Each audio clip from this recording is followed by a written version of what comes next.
Herpetoculture podcast. How you going, Luke? Good, mate. How are you? Yeah, not too bad, not too bad. That's good. Nice and wet. Yeah, a bit cyclonic down here at the moment. That's it. Yeah. Evacuation orders and everything again, so deja vu. Yep, all over again. Yep. El Nino. Oh, Screwing us still. that's it. Yep. Oh, well. Alrighty, guys. Well, today we have a very exciting episode because we have Ollie Newman and Reid Newell on the show to tell us about their herping trip through Queensland and into the NT earlier this year in March. These guys entered the NT probably not long after I was there, I think the week after or something like that, but they had a hell of a trip racking up a hell of a lot of species as well. So, guys, welcome to the show. How are we? Good, thanks. Thanks for having us. Yeah, good, thanks. Good to see you guys. More than welcome. And, we're stoked to finally have you guys on. I know we've been kind of talking about this on and off for a little bit. So, Yeah. yeah. And Ollie's been teasing me with pictures. So. Oh, they both have. Yeah, I know. I was going through Reid's, what do you call it, the highlights or whatever on his Instagram the other day of the trip going, oh, man, I just want to go back up there. Yeah, you're not alone. Well, that's all. When you guys were away, Luke, and then Ollie was away, I was getting pictures from you, and I was getting pictures from Ollie as well. I'm like, and obviously because I couldn't go, I'm just thinking, Yeah, that's even worse. yeah. Yeah. Trying to make you feel included. Yeah, I did feel a little bit included, so it was good. Yeah, we called you from the pub a couple of times. I think, well, we were kind of having a bit of downtime in the middle of the day or whatever, just to dig the knife in a little deeper. Yeah, no, it was good. It's still in there, but it was good. Oh, guys, so before we get into the thick of it, because we've got a lot of animals and a lot of ground that we want to cover tonight, why don't you guys just introduce yourself a little bit and give us a rough history of how you guys got fascinated with reptiles in particular. Maybe, Ollie, if you want to kick it off, and then Reid, you can follow after that. Yeah, sure. Hey guys, my name's Ollie. I was thinking about this question earlier today when you sent the questions through, but yeah, I guess pretty similar to how most people get into reptiles. I guess just running around the backyard when I was young and at school and the playground and stuff, always rescuing, lizards, or not even rescuing, just hassling them, I guess, and picking them up, and I know spiders and stuff. And I never sort of had that stage where I was interested in dinosaurs. That never really hit me. It doesn't really faze me at all. I never really had a thing for dinosaurs, so it wasn't sort of that natural progression that I think a lot of people have, fascination with dinosaurs and then leads into reptiles. And then, I guess just my family always, went on bushwalks and holidays and stuff like that, was always pretty involved in, I guess, the natural side of things. And I took an interest in reptiles and bugs and stuff pretty early on. My dad used to have a diamond python when he was a kid growing up. I think it lived in his pool table and he fed it mince and raw eggs or something. So he was always sort of okay with them. If we ever sort of found pythons on our walk or whatever, he'd be pretty game to pick them up and, give that a shot. So I think I got a bit from him. My mum's Canadian, so she was terrified of everything like that, so it's definitely not from her. I guess just a natural interest in the outdoors. And then when I could finally convince mum to let me keep a reptile, it was never going to be a snake first. So got my first beardy when I was like 12 or 13, and then it sort of just went from there. And as soon as I could, I started volunteering and working with a company called Feature Creatures that do sort of reptile shows and displays and things like that. So did a couple of years of volunteer work experience and I got a job there. And then after school did a TAFE course doing captive animals and animal studies and things. And now I'm working at Kellyville Pets. Just really getting stuck into the whole hobby and herping and getting to the photography side of it, which I'm loving. Trying to save for trips is always hard, but trying to do what I can. So yeah, they're not cheap, that's for sure. Definitely not. You burn a good hole in your pocket. That's it. That you're addicted to books. Yeah, exactly. I blame you for that. I've got a bit of addictive personality, so the books aren't cheap, but I'm sort of trying to even out the books with herp trips and make the most of it. Could be addicted to worse thing. No. Yeah, exactly. Yeah. So what about you, Reid? So mine's a bit of a weird one. I'm Kiwi, so I was born in New Zealand. Not many reptiles over there, and I lived there for the first 7 years before Mum got a job in a remote Aboriginal community over in WA, Halls Creek. I don't know, you might have heard of it. It's pretty close to Kununurra, and so I always loved reptiles in New Zealand, but moving to Halls Creek area, I was seeing, mulgars and greater black whip snakes crossing through the school almost daily. It was pretty crazy. And so those were my first memories of seeing snakes in the wild. And immediately from then I was hooked. I was always out catching, whatever lizards or snakes there were, and bringing them home usually. I know that's not the right thing to do, but I used to come home and show Mum everything, and she'd hate that. She was petrified, as everyone in my family is. So not sure where I got it from, but yeah, I lived over in Halls Creek, then Kununurra for a little bit, Broome, Derby. So I experienced a heap of pretty interesting reptiles in that short time I lived there before moving to Queensland.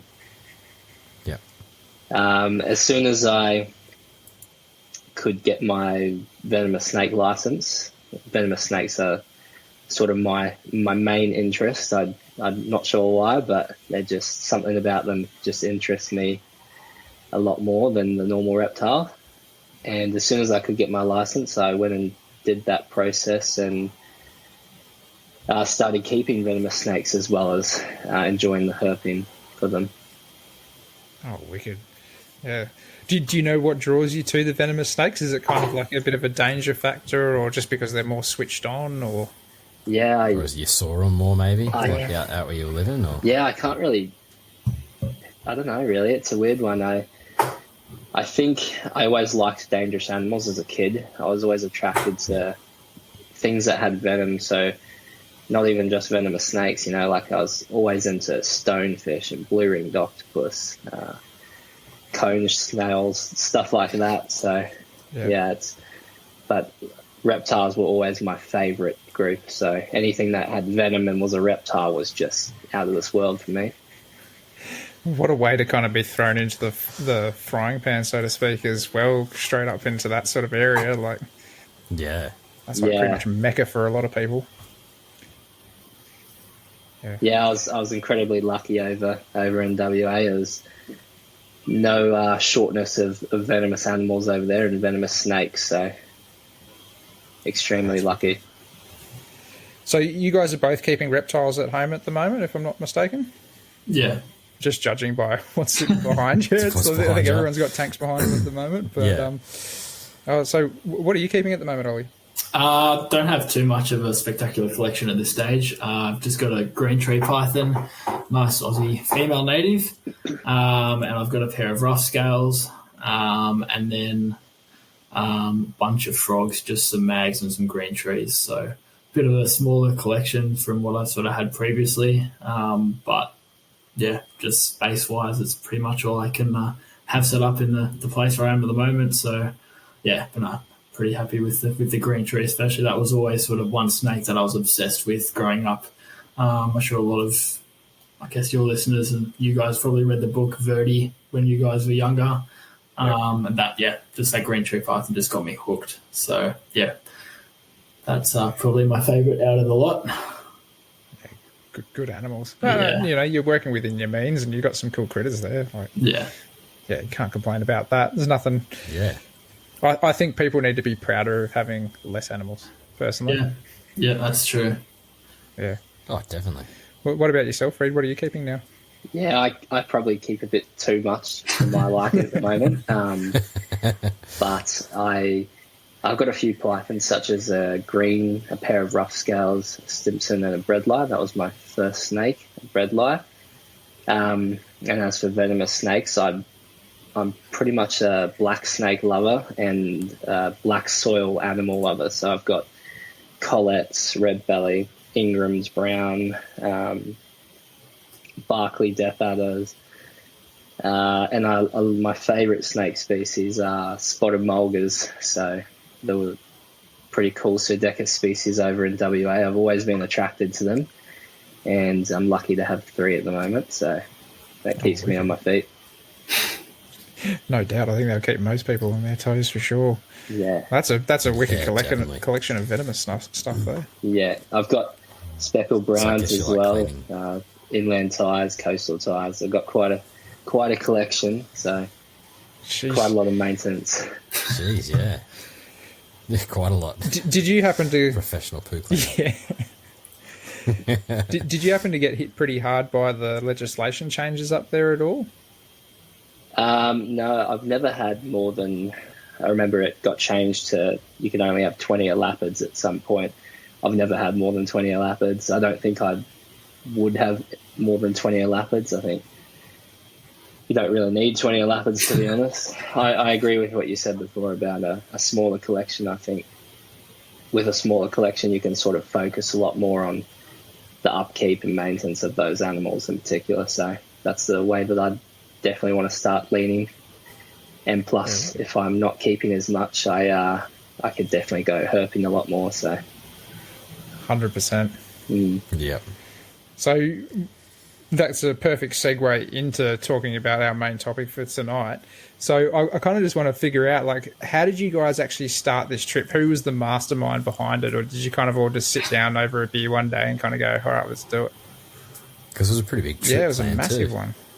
Yeah, so I come up with the trips generally. I think I come up with quite a few trips. I think I've planned out till 2024, haven't I, Ollie? Yeah, you have. Yeah. Wow. Yeah. We've got a few more. But basically what I do is I focus on one species where it's usually a difficult to find species as well. Either a python or a venomous snake. So for this particular trip, it was Owen pythons. I was pretty keen to head up there and attempt to herp for them.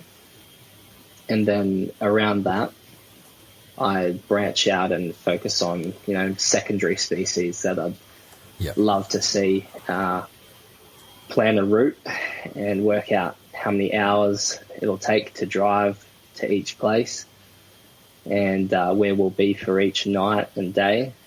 And yeah, it doesn't take too much time. A lot of it's we get on the trip and sort of wing it, but we have a general idea of where we want to go and what we want to see.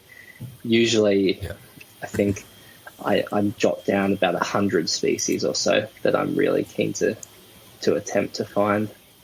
Well, then even just talking to people, once we got sort of a basic list and a general gist of where we want to go and try and nut out some places that, other people might have found certain species and, try our luck.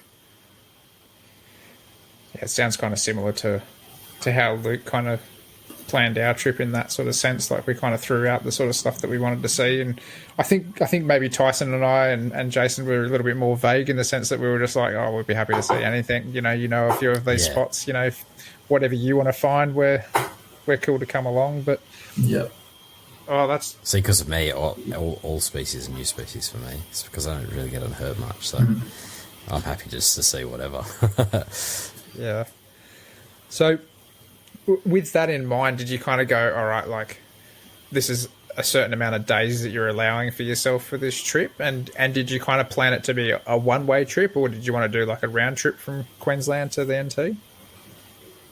I think for this one in particular, I planned it out so that we'd spend 4 days sort of cruising through Queensland before entering the Northern Territory. And then as soon as we hit the Northern Territory, it was sort of get up to the top end as quick as possible. And so we could spend most of our days up there looking for species in that area. I think none of us had been up there before, so there was lots to see, lots to do. And then on the way back, it was I think we'd planned to be a slow cruise on the way back, just through Queensland again. Attempting, I think Ingram's brown snakes was high on my list after a good wet season out that way. Yeah, it was kind of crazy seeing a lot of the footage that people were putting up of like the floodplains and that through there as well, and seeing all the grass and stuff coming alive. Yeah, it was awesome to see such like what you'd expect usually to be such sort of desolate and sort of dried up places just to be like alive and flourishing. It was cool. Yeah, it had a great season of rain. Yeah. Everything was green, and it seemed like, a lot of species that people hadn't seen in past years were a lot more abundant this year. I know Collet snake, for example, was seen quite a few times this year. You don't hear about them too much, so... You had those and Ingram's. When Ingram's one of those ones that's also pretty hard to find, so yeah, I think a few people found them. Yeah. So what sort of gear did you guys take away with you, and what sort of car were you driving first and foremost? Because that's something that, not a lot of people probably realise you need a semi-decent vehicle. Yeah, well, I flew up, obviously, from Sydney to Reid's place, so yeah, that's all on him, the vehicle, the transport. So yeah, he's got the gear. Yeah, I have a Volkswagen Amarok, just a dual cab Amarok, and all I really need, I think, when I think about the trip, like the most important thing is just a 4-wheel drive and lighting for me. I don't need much else.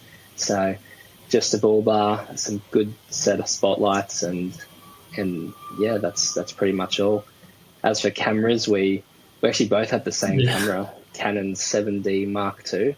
And lenses now, I think we've pretty much got the same gear, so... That's pretty handy. So what we would do is I'd have the macro lens on, and Ollie would have the wide angle, and we'd just switch SD cards instead of swapping out lenses and stuff. We all had the same, so yeah, that was just easier.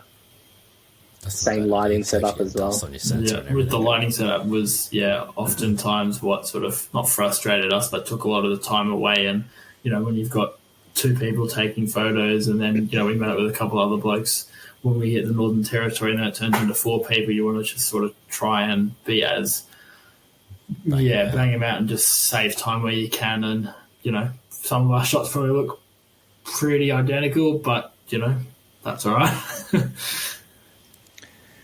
Can be hard not to get that. Yeah, exactly. Or sometimes, the animal would move around, and that's awesome. But, yeah, usually it was just, one of us go, and the next one has the other one lined up, and then we just sort of get it done and let the animal, go on its way.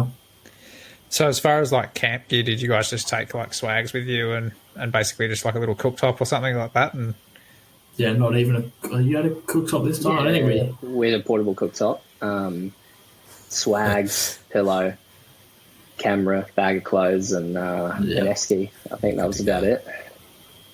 Yeah, that's pretty rough, isn't it? That's all you need, though. As long as you have. I don't even think we used the stove that much. We just relied on that service station. Those chicken, sausage rolls and chicken service station. 4-day-old chicken. Yeah, broccoli balls. Yeah, I agree with you. I don't think. I'm never one for paying for accommodation. I just can't get it through my head that you pay to sleep, really. So I think, sleeping's free. Just all you need is a pillow, really, and you're good to go. You can sleep anywhere. And some of the places you can roll a swag Unbelievable, out yeah. It's stunning. Yeah. Like, there's no point forking out money for it. And a lot of the time on this, the Herping trips, you're sleeping for like 3 hours, so, you could sleep in the front sleeping during the morning. Yeah, exactly. Yeah. We'll sleep on the drive or whatever. Yeah. I have to ask, did you guys have air conditioning in your car? Yeah. Yes. Yeah. Yeah. Lucky bastards. You guys didn't? I almost spat my beer out there. Nope. It just adds to the experience. You got the whole thing. Yeah. No, it was full on going through like the Barclay or whatever, doing your 130. Luke's steering the car with his knees. We're all eating sunflower seeds. I'm sitting in the back, and the sunflower seeds are coming back in the car and hitting me in the head. No, it was great. I wouldn't have it any other way, because it was like you got the full experience, I think. So, No, it's awesome. I felt every bit of the heat till we got to Litchfield, and I hopped in Ricky's car with the aircon, and that was like the best day. Yeah, godsend. Yeah. What were the temperatures reaching for you guys? I think we hit 40 in Barclay. Yeah. I'm pretty sure we got to that, potentially 41. I could be mistaken, but they were like constantly at least 38 plus. Like they were. And it's just the humidity that wears you out up there. It's not even the temperatures. Like you get 40 degrees in Sydney, and sure, it's hot, but you move around. But up there, it's just crazy. Well, like the tablelands and that aren't too bad. That's pretty dry. But when you are up in like Kakadu and Litchfield and stuff, that's like you're just in a warm bath essentially, and you're sitting in your own juices. Yeah, that's not fun. I'm pretty much known to the other boys that I sweat a lot, and I was probably wet within 2 minutes of walking around those escarpments up there, and yeah, it was insane. I'm sweating now. Just thinking about it. No, I'm cold. I'm sweating. Yeah, it was. I still remember the morning after we found the OP. It was about 4:30 or something by the time we got back to camp, and like finding like this little kind of like gutter with some water flowing through it, and we're all just lying in the water, just like, oh, that's like refreshing to wash it off, get like an hour's sleep, and then you're up again at it. Awesome. So why don't you start us off as kind of like a day by day sort of journey, and give us a bit of a breakdown about what you guys kind of found along the way? Because how many species did you find? I know you had at least 67 or something. Oh, we ticked off. I mean, I'm a bit of a sucker for sleeping in the car, and Reid did pretty much all the driving. I think I did about an hour total in 2 weeks. So I think Reid got a couple more than me, but yeah, I think we got I hit 93 species. Yeah, I got up over 100. Yeah, about 12 days, 13 days. I think it was. And you ticked off quite a few of the monitors too. Yeah, we almost half, then we got 13. Yeah, I got 13 different piranhas that trip, so that was a good one. Yeah, we just seemed to luck out with them, so that was awesome. Yeah. That was one thing I was majorly jealous by, because like we spent a little bit of time looking for like Michelai and Scalaris and stuff like that, and yeah, Tristus, Glebos, missed all them, but no, it was good stuff. All right, so let's start us off. Day one, far north Queensland. Where'd you go? Yeah, so I flew up to Reid's the night before, and then next day we were keen on getting some rusties. I don't think you'd seen them before, had you? If they'd been up there for a bit. Hadn't been looking for them yet. Yeah, so went out to a sort of a spot that I think is kind of a bit well known up there, and had a bit of a poke around, and it's cool habitat. And managed to get our eyes on some. That was awesome. Oh, wicked. Yeah, headed out sort of after the heat of the day when it was still really warm, but just wasn't sort of crazy hot. And I think we put in about half an hour's work and sort of just made our way around the mangroves, and just peeking out of a hollow basically, and lucked out. Oh, that's awesome. They're one that I'd love to see. Well, I'd love to see all of them, but yeah, any of those sort of water-based farinids are a bit of an interest of mine. Something different about them. It was interesting. It was high tide when we went. I didn't bother looking at tides or anything like that. The tide was just changing. Yeah, it was coming quite far in, and I actually went to the same spot the other day, and it was incredible how many more mangroves there were that I could walk around. And basically, Ollie and I found the rusty, in such a small section of mangroves that weren't covered by water at that time. So we got incredibly lucky with that one. Yeah, as we were taking photos, we sort of had to keep we took our shoes off first, and then the water level within like 15, 20 minutes was like up to our knees. It was crazy. So it really sort of comes in. Wow. That's mental. So that's obviously close to home. Was that kind of just like the first tick off the bat, and then you kind of had some other local species there, or did you decide to hightail it? Yeah, Ollie was keen to see a few of the sort of well-known species up here. I know you guys like your chameleon geckos, and Ollie was keen to see those.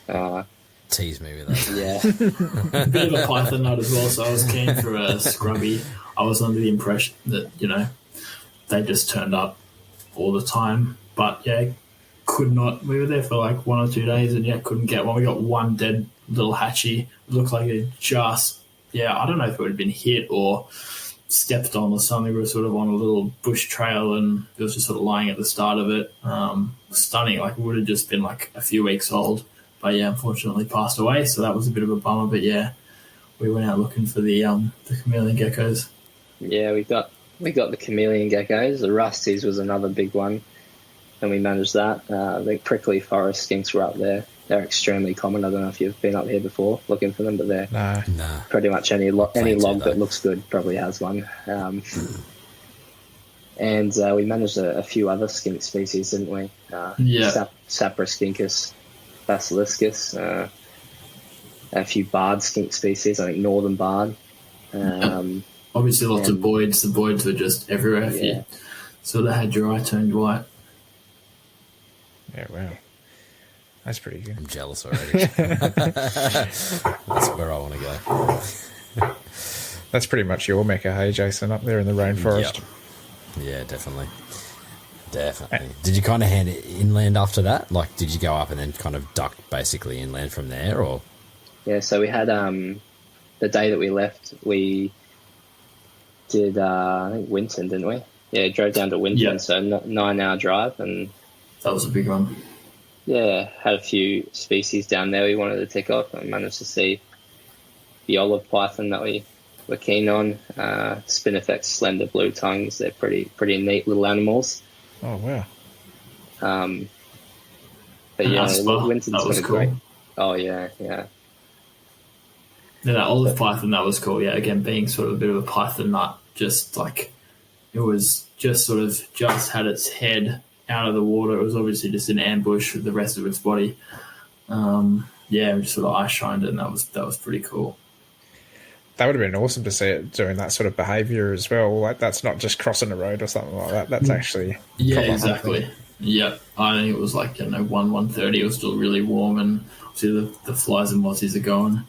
I guess not the flies, but all the mozzies and midges and whatever else they have up there near those water bodies, and it just like stank, muddy and everything. But it was just like a massive gentle giant. It was like 3 and a bit meters. Yeah, wow. It was a big one. Yeah.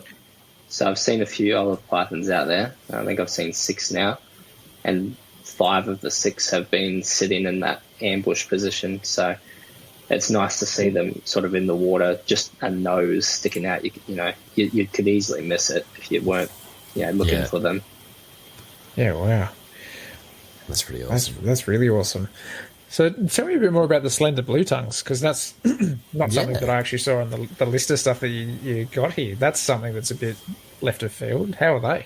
Yeah, so they're a bit of an annoying one for me. I knew they were there, and I actually saw 3, but I didn't manage to. They were so quick, they ducked off. It was such a difficult area to be walking around, and they were too quick and all got away. So I didn't actually manage any photographs of them, which is unfortunate. But I know they're there, and I definitely have to go back there. That is an excuse to go back. Yeah, definitely. It's always good to have an excuse. Yeah, I mean, you look at some of these guys that have been doing it for years, and they keep going back to the same places, just trying to tick that other species off or whatever. That's like Somerville driving down to the bottom of WA to get a few things down that way. What about the Asper though? That would have been sick to see one of those. I'm very jealous of that. Yeah, that was cool. Was it the banded Asper or was it just the normal Asper? No, it was just a normal one this time. Still nice. Like, it was still a decent size, and but the colour was just pretty standard. Yeah, they're extremely pretty geckos, and you see them just navigate those rocky outcrops with ease. It's pretty interesting. They climb up so easily. Well, it seems like sheer ledges, like almost vertical. And these geckos are, not like, your Jura or anything like that just scale glass. These guys, it's pretty incredible to watch them do it. Especially because most people keep them in, if you see them kept, they're just on site in a tub. Exactly. So you don't really see Not that. Traversing exactly right. Yeah. So that was definitely cool. It was like after I found the Amier in the West Max, after seeing that, I was like, I've kept him years ago, and I'm like, I've been doing it all wrong, like there's not an ounce of sand here. It's all just like rubble and rock and spinifex, and it'd be interesting to see. I'd love to see people do kind of more naturalistic setups with those, and even try to do them like a bit of a bioactive or something like that. Yeah, it'd definitely be pretty cool. And even I think a lot of people just don't give them enough space. Again, they're moving around quite a bit, and we sort of after we took a few photos, we sort of let it go on its way, and it just moved around constantly, just sort of hunting. So yeah, could be cool to see some of the concepts that people come up with for enclosures and designs like that.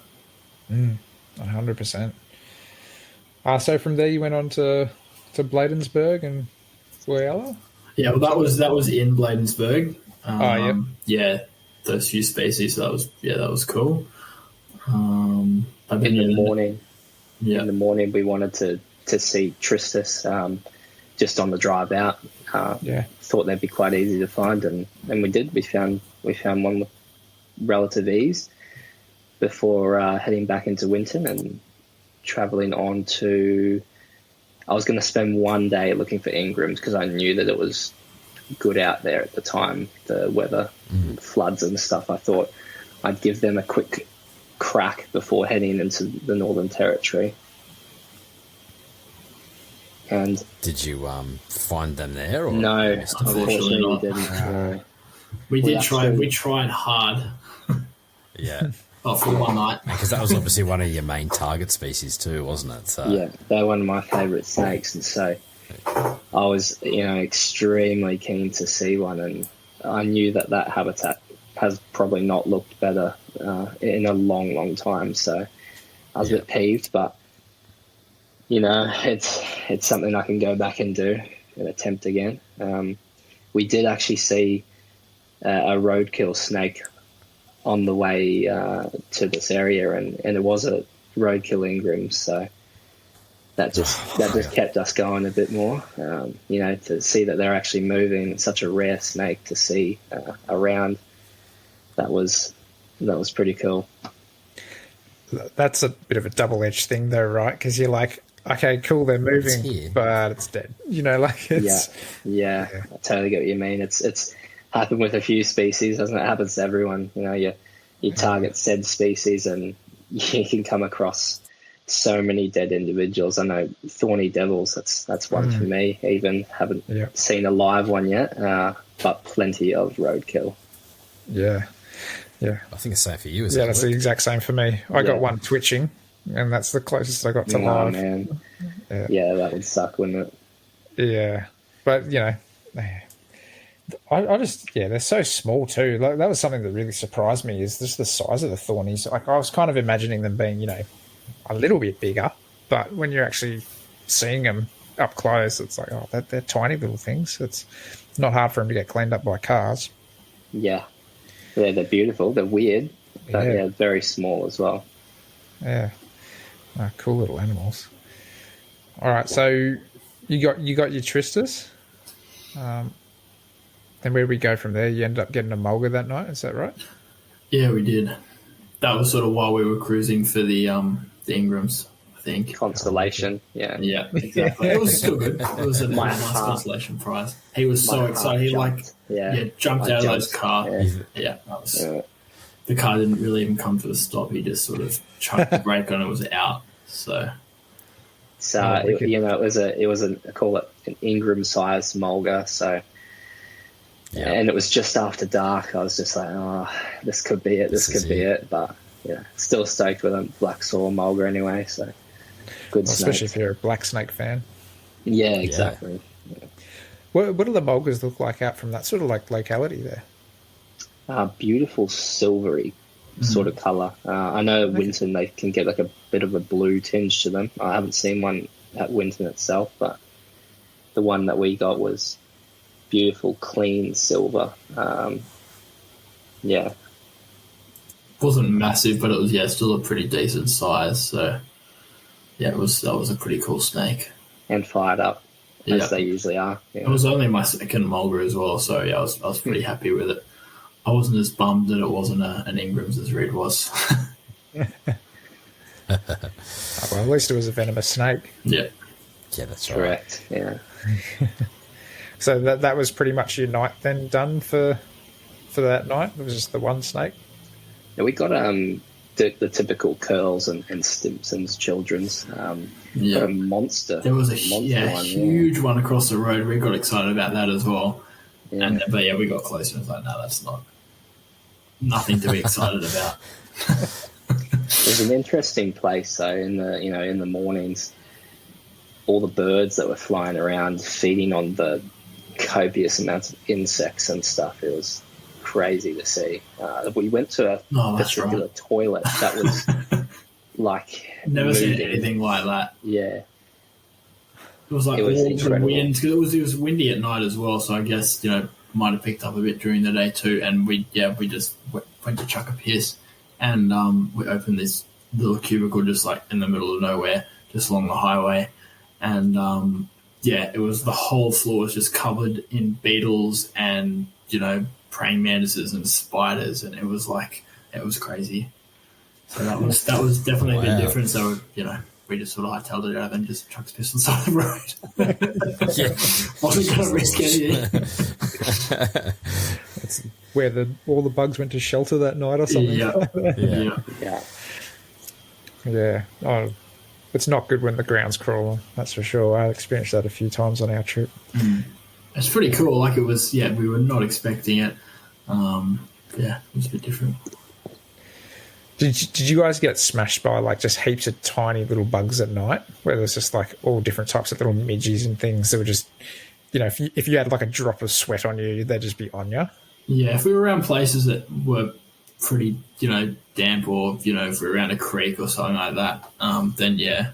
But there were a few times where it wasn't that bad, but especially Mount Isa, that was next level. See, we had it everywhere. I've got footage of Luke somewhere. I can't remember. I was in Barclay, and he's like lying down on the ground trying to take a photo of something, and he's just like covered in bugs. It was and that was dry. Far out. We didn't have rain or anything like that. But yeah, that's crazy. All right, so Mount Isa was your next stop then? Yeah. Yep. We had a list of things for there. I think Durabella was up there. Gleba palma. What else do we have? There's a stropherous species around that area. Jane. Yeah, I know the Taniatus. Oh, sorry, yeah, my bad. That's the newly described one, isn't it? Yeah, phasmid gecko species. Beautiful little thing. But yeah, and we wanted to see crocodiles. I know they're pretty common, but that's where the mozzies were. We were absolutely pounded while looking for, shining for freshwater crocodiles. It was all just muddy and everything, so they just loved it. We managed to find all those species, which was great. Gleba palma was a morning thing. That was the one. That was apart from Owen Pally pythons. I think Gleba palma was Ollie and I's second animal that we were most excited to see. Yeah. And we were thinking if we can get them in Queensland, relieves all the pressure of trying to find them in the Northern Territory. Yeah. And we absolutely nailed Gleba palma. We found quite a few in probably half an hour walking around. So we went in the evening on the way sort of through Mount Isa, and then we just sort of got eyes on some, but didn't sort of get as much as we wanted, and then came back the next day and really lucked out. That was awesome. I think out of everything on this list, that was like my number one thing that I was so jealous about. And I remember just to kind of refresh myself, I was watching Reid's highlights the other day, and just the sheer amount that you guys found too. I was just like, that's this whole trip, like especially with your varanids, you found quite a few of a lot of these species, and I think that's the thing that killed me. Like I was lucky to see the one Gillens, the one this, the one that sort of thing. But hey, you got the Owen Pally, and that's something we got to go back up there for. So you got to, count your blessings, I guess. 100%. No, I've still got plenty of reasons to go back. Exactly. Just looking at this list, it's Hey, I've got heaps of you can always go back to to a spot, no matter how much you've seen. There's always something new. Yeah. So, or even just to see, with that Durabella, we got this gorgeous little juvenile. We were looking, obviously, we didn't expect to see one. We were keen just to see an adult, and just the colour on this thing stood out like a sore thumb. So, even though we've seen one, it's another reason to go back just to get, an adult. Yeah. How's the phasmid gecko? That was cool. Awesome. Amazing. I'd love to see that. So small. I knew they were there. Yeah. I knew they were there, and I'd actually been there before and missed them. So I was really, really keen to see them this time. And first gecko on the road, a typical strough. And It was like a grasshopper on the asphalt. It was not long after Wow. dark either, so that was nice to tick off. That's pretty awesome. I was going to ask if you spent heaps of time looking for it, but that answered that question. No, it was that. It would have been half an hour, but it was lost in the photo. You know, that incredible with spin effects, they can just disappear. And it being 3 centimeters long, it disappeared and was never seen again. And Ollie and I hadn't photographed it at that point, so we were a bit bummed, and we went and ticked off Bella and came back. Where by the time we were finished there, it was something like 3 a.m. We were like, okay, we'll just have another cruise and see if we can find another one of these stropherous species, and we did. Lucky. Awesome. That's wicked. Yeah, there's a few of those phasmid geckos that I'd love to photograph. Yeah, they're one of my favourites for sure, stropherous. I love them. It's just crazy how they, can just scale those. They're so photogenic too. Yeah, or even just climbing on those spin effects and, they barely bend over a blade of grass. It's like the thing just weighs nothing. Yeah. Perfectly camouflaged. How sharp too. spin effects Yeah, is, exactly. like- If it made one wrong move, it would just be skewered. So... Yeah. Yes, they're awesome. That Bella, though, I'd love to see some of them. that Oedura Bella Hatchie, like, after seeing that photo of that, I was kind of stunned that that thing could live out there. It just stands out like a sore thumb. You're just like, how aren't you prey for, all owls or something like that, or other bigger geckos than that? Man, such stark contrast. It was a horrible night, actually, when we were looking for them. It was blowing a cyclone, I reckon. Wow. And where we were looking for them, like one wrong move and you were falling 15 meters to get there. We were just walking on this shale rock almost. Yeah. I mean, amongst the spin effects. So, and we spent an hour before, like, someone's going to die. So we were walking back to the car, and one of my other mates on the trip just had, here's one, and juvenile, of course. So we were absolutely stoked on that. Oh, wicked. Yeah. The colours on the juveniles are something else, I reckon. Yeah, I'd seen juveniles in a book, and I was saying to Ollie, like, it'd be great to see adults, but juveniles, really, that would pique me so hard. Yeah. No, that's unreal. That's something about Oedura, and I think it's kind of like a 2-for-1 animal, because you do get those 2 different colour patterns. And that's it. I know I want to go back and see more Jamada, because we kind of got one that was kind of like in the middle of its colour change. It was kind of like not quite fully adult, not quite fully juvie. That was still very cool to see, though. But yeah. So after that, you started the long drive west by the looks of it after Mount Isa? Yeah, so that's right. I think the morning is when we went looking for glebos. And right, yep. So the night before was basically just scoping out some rocks, trying to find them in cracks, and we did. And so we went back there in the morning, and I was pretty much just creeping over these rocks that I'd seen them in or around, and raising my head up slowly, and I could, there they were. Same spot we saw them the night before. They were just all out basking around these rocks, and so I was just, navigating my way around these rocks as quiet as possible, because I know that they're quick to get away, and trying to film them just out basking. Yeah. They're so slender too, like just, the cracks between these boulders are so tiny, like you can barely get your hand in there, but they just, shimmy straight in, and that's it. They're gone.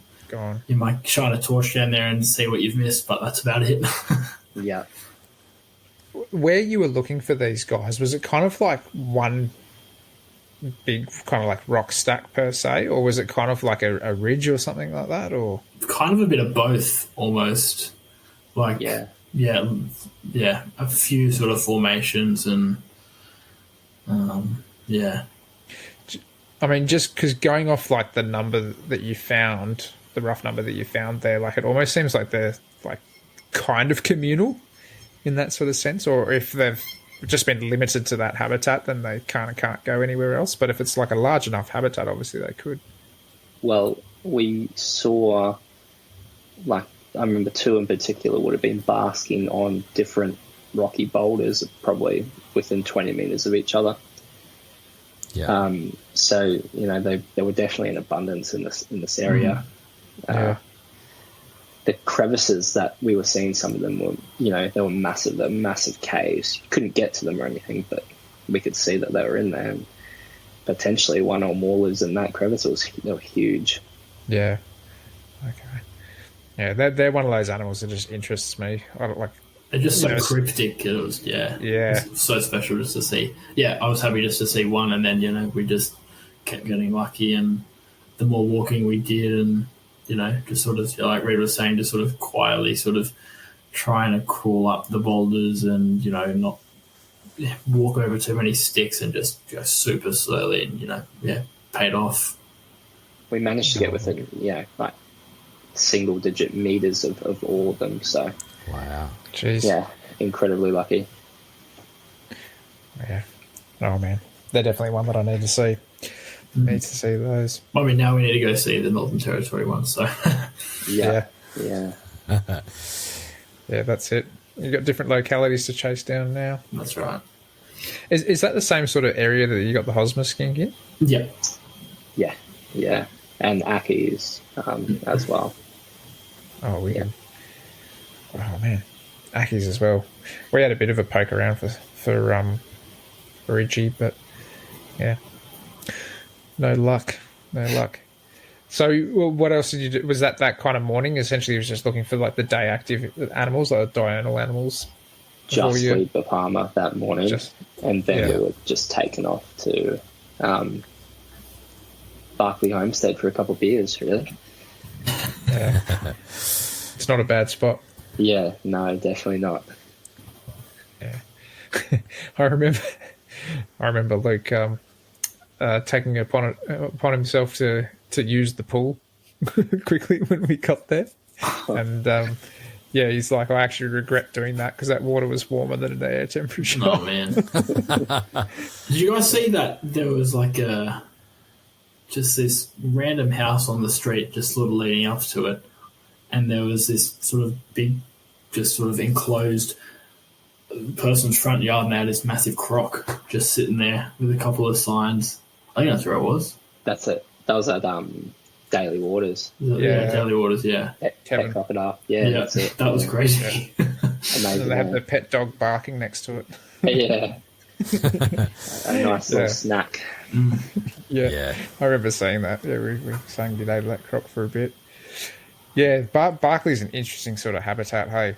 Yeah, we haven't done much of it. I haven't done much of it, neither's Ollie. It's actually a trip we have in October, so to focus on the Barclay, 4 Ingrams in particular, and the range of other things that inhabit that black soil, but also on the western side of it, it's a different habitat again, red dirt spinifex.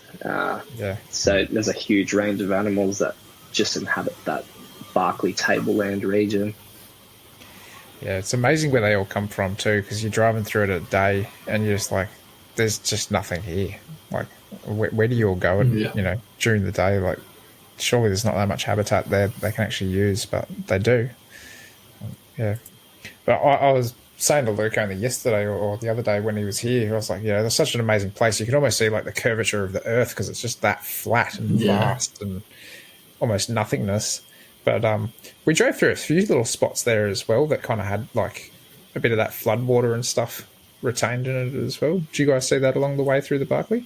Yeah, we did. I had a quick stroll at a couple of them just to see if there were any speckled browns moving around the puddles, but I think it was a bit warm by the time we hit the Barclay. So 40 degrees, I think. We were there at midday. We got to the homestead. Yeah. Did you guys take a temp gun or UV meter or anything with you? Oh, we took a temp gun. Probably didn't use it as much as we had planned. We sort of had these grand plans of, every species we find, take air temps, take body temps and, measurements and things. So, we had good intentions, but then once we saw the animals, we got a bit excited and a bit carried away. I think measuring the olive python, that was almost the extent of it. I might have a few notes somewhere, but yeah, it was pretty minimal. But yeah, it was hot as. Yeah. Especially when you're out there at midday, it feels like your brain's poaching inside your skull. Some of those surface temperatures. Oh, yeah. I mean, we did a couple of, even just some of the little skinks and the smaller dragons, and, you know, it's like 60-something degrees on the ground. It's like, what the fuck are you doing? Yeah, it's mental. So what did you guys manage to tick off while you guys were kind of going through the Barkley? So we got to the Barkley at probably 12 on the dot, I think midday, early morning drive from Mount Isa. And the plan was to road cruise the afternoon on the western side of the Barkley. So we had like 3 hours to kill around the homestead. And we were just looking, we were just out looking for whatever was going to be out at that time, probably dragons, looking at various trees and stuff for any monitors. I think we saw, you saw an Aki out there, stonker Aki in the hollow. Massive one. Couple of Tristis. And then as I was walking back to the car, I tapped on a hollow log and the Gillens shot out the top. So wicked. Yeah, it's some of my favourite herping is just having a handheld torch and just shining in hollows and stuff. Like, the amount of stuff you see, the crazy stuff that just lives inside hollows. It's awesome. Yeah, that was pretty special. I could definitely see, once you'd got yours out, it was like you said, like a week after. It was pretty cool. Yeah. It's amazing. Like that was kind of my pivotal moment of our trip, was seeing that Gillens, because obviously that's kind of like what I fanboy over, and kind of taking that information home and just thinking like, man, how do you compare to somewhere like in the wild? You just can't do justice for these animals in captivity in that same sort of sense. It's crazy sort of epiphanies when you see stuff like that. Yeah. That Tristis that you got though, that was an absolute stonker of a Tristis. That was very rare. You got a couple? Yeah. And they were like pitch black and big too, really big. I think Ollie said the Aki out there was enormous as well. Yeah, it was crazy. Yeah. They're sort of buried into a tree stump, but just the tail on it was just like, it was like fat and plump, and obviously, it was just feeding on everything it could in there, and, plenty of insects and grubs and whatever. So, it was certainly doing well, which was good to see. Yeah, I mean, all those grasses out there, they're so alive with grasshoppers and stuff. Yeah. I mean, even though in those dead rotting logs, you got the little grubs and there's spiders on every tree, and, huntsmans and stuff like that. So they're just, having a feast. Yeah. I couldn't get over the gut on that Tristis that you posted up, Reid. That was... Yeah. I was looking at that going like, that looks like one of the Tristis you'd usually see in captivity, because it's like almost morbidly obese. So well fed. Yeah. Mm-hmm. Yeah, obviously snacking on plenty of locusts, or there was plenty of locusts out there when we were driving around, so I think that's where that belly came from for sure. Hanging around the toilet cubicles. Yeah, definitely. Hanging around that toilet in particular, yes. Yeah. Oh, so you've already knocked off another 3 Baronid species while you were there. Yeah. We got Panoptes on that drive, actually, as well. So, wicked. And I saw Goulds. I know Ollie was... Fast missed that one. Yeah. Whole idea is, did you see that? And I opened my eyes too late, and it's already like 50 metres behind us. Fuck. They're a quick monitor. We tried to chase down a few of them, but got heavily outsmarted. Yeah. Yeah, the racehorse goanna. Extremely quick. I had no hope. I can't remember the last time I ran, but I think that was the most I ever ran, was in that trip trying to chase down Gould. Yeah. And you guys did you spend a bit of time there at night? Like, did you stay over during the night there? We sort of just tried to power through. I think we sort of had big ambitions, but it was just a lot of driving, and I think we decided to sort of call it. Yeah, that's fair enough. think we slept just south of Daly Waters that night. Yeah. And I think that was the 6th day of the trip, and that's when we had 67 species by then. Wow, At that that's stage. amazing. That's crazy.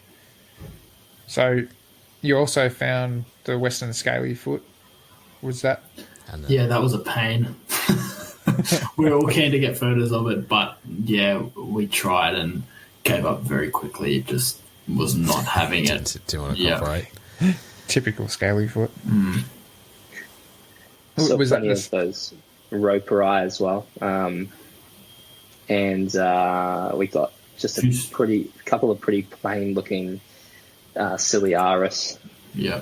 I think they look much better in other parts of Northern Territory, but on the Barclay they were just a nice plain. That drab grey, Yeah, exactly. the plain grey. Yeah. Yeah, I think that's a species that has so much variation in it. Hey, Yeah. I was a little bit peeved about missing Western Browns. I thought they might have been in pretty big abundance that night, but didn't actually see any. It was a pretty slow night. We were really reason. sort of keen for a bunch of elapids on that Barclay stretch, but yeah, like Reid said, we didn't really do too well. So it was a bit of an uneventful night. Everything we stopped for was just we stopped for because we hadn't really seen anything. It was just like sweet, even if it's something common, we may as well just get out for a bit of a gaze. yeah, Did you get any of the Barclay adders, or did you miss those? No, they're one of my absolute favourites, I think, and I could see people see them up in Fog Dam, but I'd love to see one on the actual Barclay itself. I think that would be awesome, but hopefully October. Yeah. Fingers crossed. that's a good stretch of road. It's very straight. Yeah. You guys did pretty well up there when you went, didn't you? Yeah, we did all right. Definitely, we got a fair few species on that because we had to escape the cyclone. That's right. So we went down there for like 3 nights thereabouts, I think. We spent our first night in Nitmaluk or near there, and then we went and did a couple of nights down in the Barclay. So yeah, we poked around a bit. But yeah, we got I can't remember what brown snake it was, but we got a brown and we got a mulga down there, and we got heaps of punctata. Got a burrowing snake. Yeah, cool. we got a red nape snakes or orange nape snakes. I can't remember what they are there, but yeah, we got a bunch of stuff out that way. One of my favourite things to see down there was actually the Centralian blue tongue. Yeah, they were pretty cool. I think we got 1 or 2 of them at Mount Isa, and then along some of the highways. But yeah, they're awesome little things. So fiery. Yeah, and they never sit still at night. You find them at like 10:30 p.m. and you try and take a photo red and hot. it goes. It's not hanging around. Yeah. Still 36 degrees at 10 p.m, isn't it? So Yeah, they're wired. battery's charged. That's for sure. So you basically headed from the Barclay through Daly Waters, said g'day to Kevin the crocodile, and started heading straight north, eh? Yeah. Yeah. Checked out Edith Falls and the Adelaide River sort of area. Yeah. I'll have to backtrack quickly. Did you guys spend some time at the pub at Daly Waters? Yes. Yeah. Of course. Yeah. Um, That is a classic pub. Interesting decor. That was cool. That was, a lot to see. Yeah, I actually left my shoes there, so not by it was a mistake that I did leave them there. I know there was plenty of shoes on the wall and stuff, but I actually accidentally left my shoes. You'll have to go back there and It'll be on collect that them next trip. thong wall somewhere. They'll be on the wall, definitely, next to all the other thongs. Yeah. The shoe thongs, not the other thongs that are, That are also there, along with the bras, the licenses, all that stuff. So the morning, basically that morning, we got to Daly Waters, I think probably about 9, 10 a.m, had the beers for a couple of hours, then drove up to Catherine and spent a night at Catherine Gorge. So I think we were keen on Marmarata, got that, got a couple. we got some nice candy cane Boiger as well. That was cool. Yeah. Yeah. Oh, we could. Yeah, well, they seem to be a plenty no matter who goes up there, I reckon. You get quite a few night tigers up there. Did you get some really nice crisp ones, though? Is that what you're saying? Yeah, that one was just like white, sort of red, orange, and yeah, it was a decent size. Would not sit still for a photo, which was a real bummer. That was my first one. And yeah it just like, put it on a tree, fell off the tree. Put it on the rock, fell off the rock. It's just, we just gave up. Yeah. Did you try to have a go at you at all?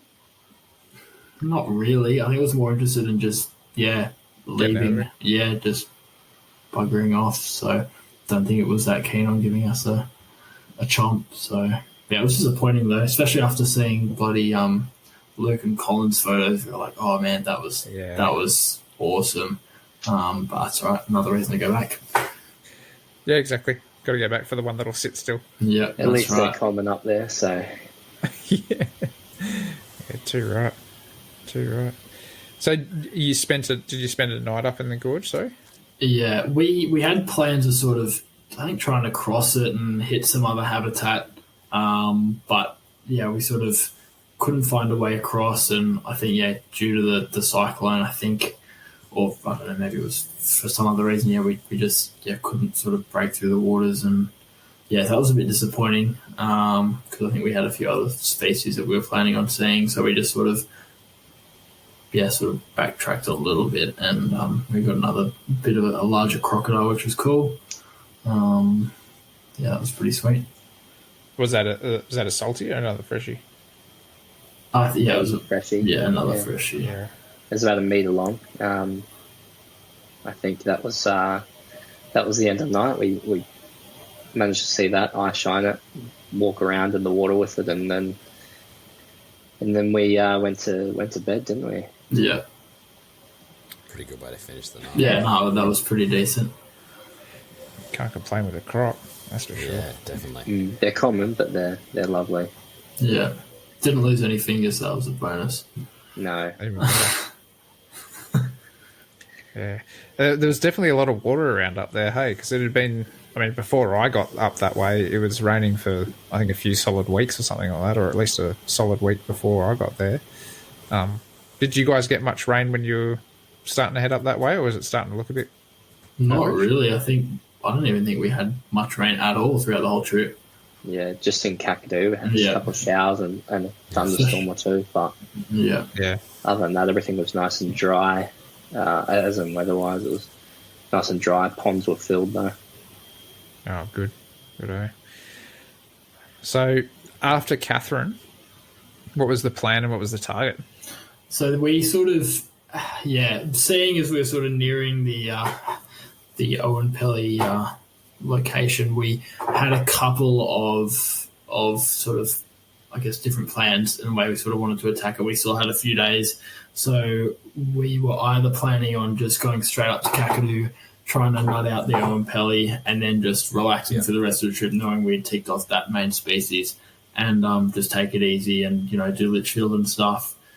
But the other option was to spend one night at Litchfield and just try and knock out as many species as we could in case we didn't get the OP and then had no nights left in the Northern Territory and had to hightail it back home.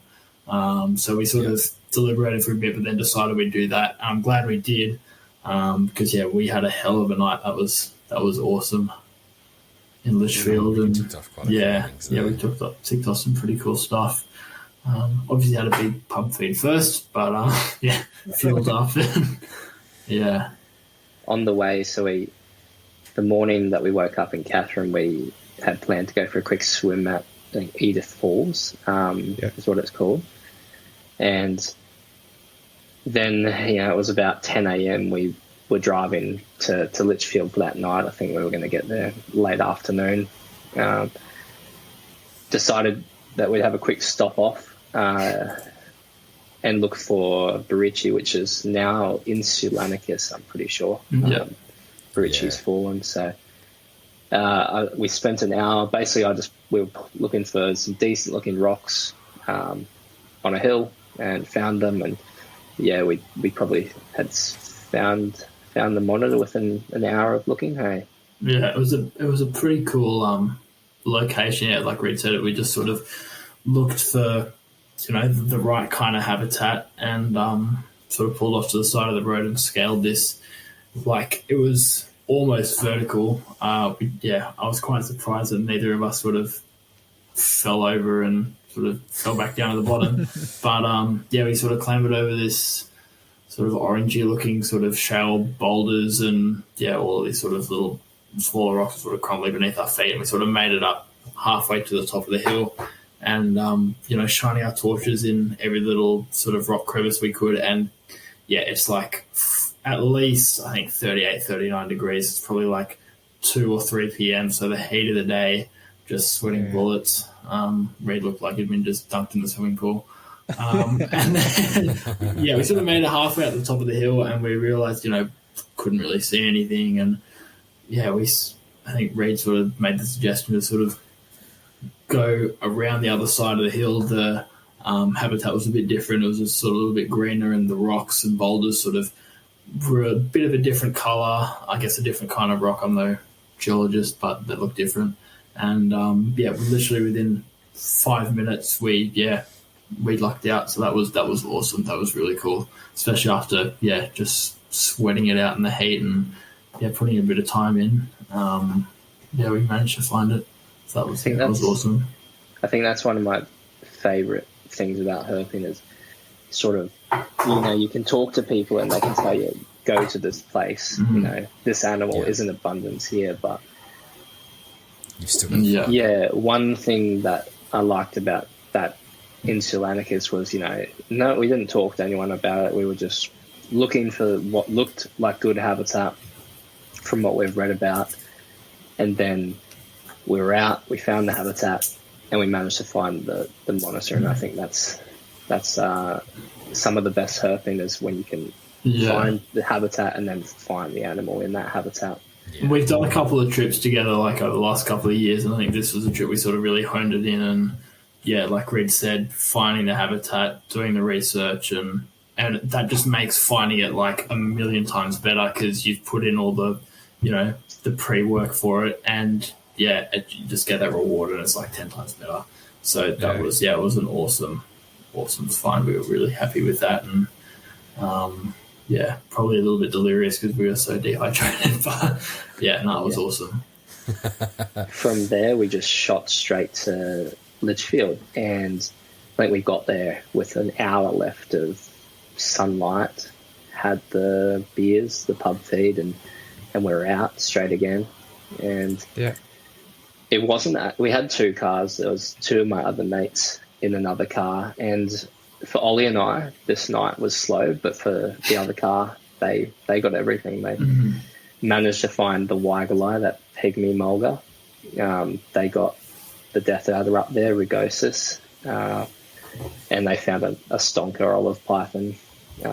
So they had a pretty cruise night. They found all those 3 snakes within an hour, I reckon, of it being dark, and Ollie and I had found nothing, I think. So we got it at Maclay's. We did later on. That was crossing the road. That was kind of cool.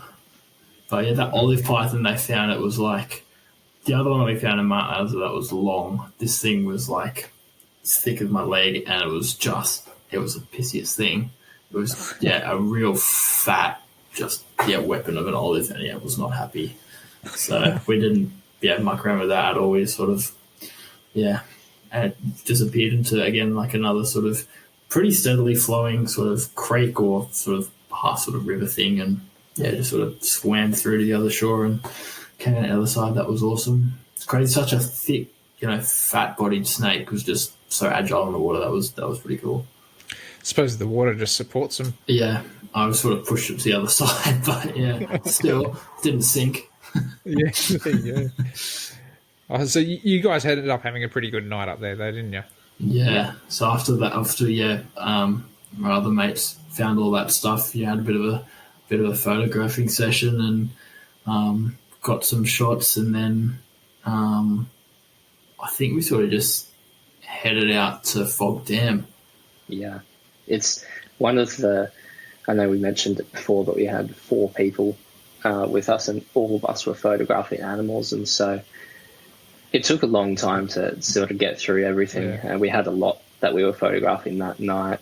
I think it was probably 1:32 in the morning by the time we were finished, and we were in Litchfield, and I said to Ollie, like, yeah, I'm still awake. We can head over to Fog Dam and try and see water pythons or something like that. So we made the hour and a half drive over there, water python within 5 minutes. Yeah. And the other two just, Nice. I think they called it a night, so they just sort of, camped up at the car park there, and we sort of just powered through. We were pretty keen to see it again, because knowing that we're going to head off to Kakadu the next day, we wanted to make the most of it. Yeah, it gets you a little bit closer there too. That's it. Exactly, yeah. So we had the water python, so Ollie was photographing it, and he was basically, I think he went to go to the toilet, walked across the road and said, "Oh, tree snake." Like 4 in the morning. Literally walked right there's a into it. tree Yeah, snake. beautiful golden. Yeah, that was pretty cool. I mean, obviously you get the common tree snakes down here as well, but the color phase was that was pretty stunning. Yeah. So that was obviously all right. Sweet. Put your camera gear back on, and I think my photos on my phone are from like 4:15 in the morning. So sort of slogged it out, and that was a nice snake, and it was very, very cooperative for the camera. We pretty much just left it where it was and just sort of let it cruise around the tree and the vines and stuff, and it would just sort of stop and look at us inquisitively, and we just sort of take the opportunity and just got a few shots, and called it a night after that, I think. Yeah. I know that was one that Tyson was really desperately wanting to see, because he's right into his tree snakes at the moment. And I think we found a juvenile that was dead from memory, like a dead on road. And they're such stunning looking snakes. That golden coloration can't be beat. Yeah, they're just iridescent, hey? Yeah. Yeah. It's, I mean, there's those common tree snakes up there, but something I've seen recently over here living in Cairns, I've seen northern tree snakes, and they're another level again. They're just Caligastra. They're beautiful. They're so much sleeker, faster. They're just amazing. And I've been able to see a couple of them while working in the bush out here. So Oh, wicked. I highly rate the tree snakes, but especially those northern tree snakes. Yeah.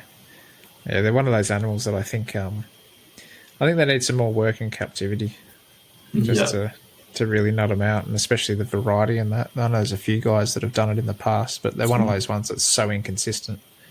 Some nice blue ones sort of floating around, but They're expensive, aren't they? yeah. Yeah, $1,200 or something like that. Yeah. Yeah, They're and great animal though.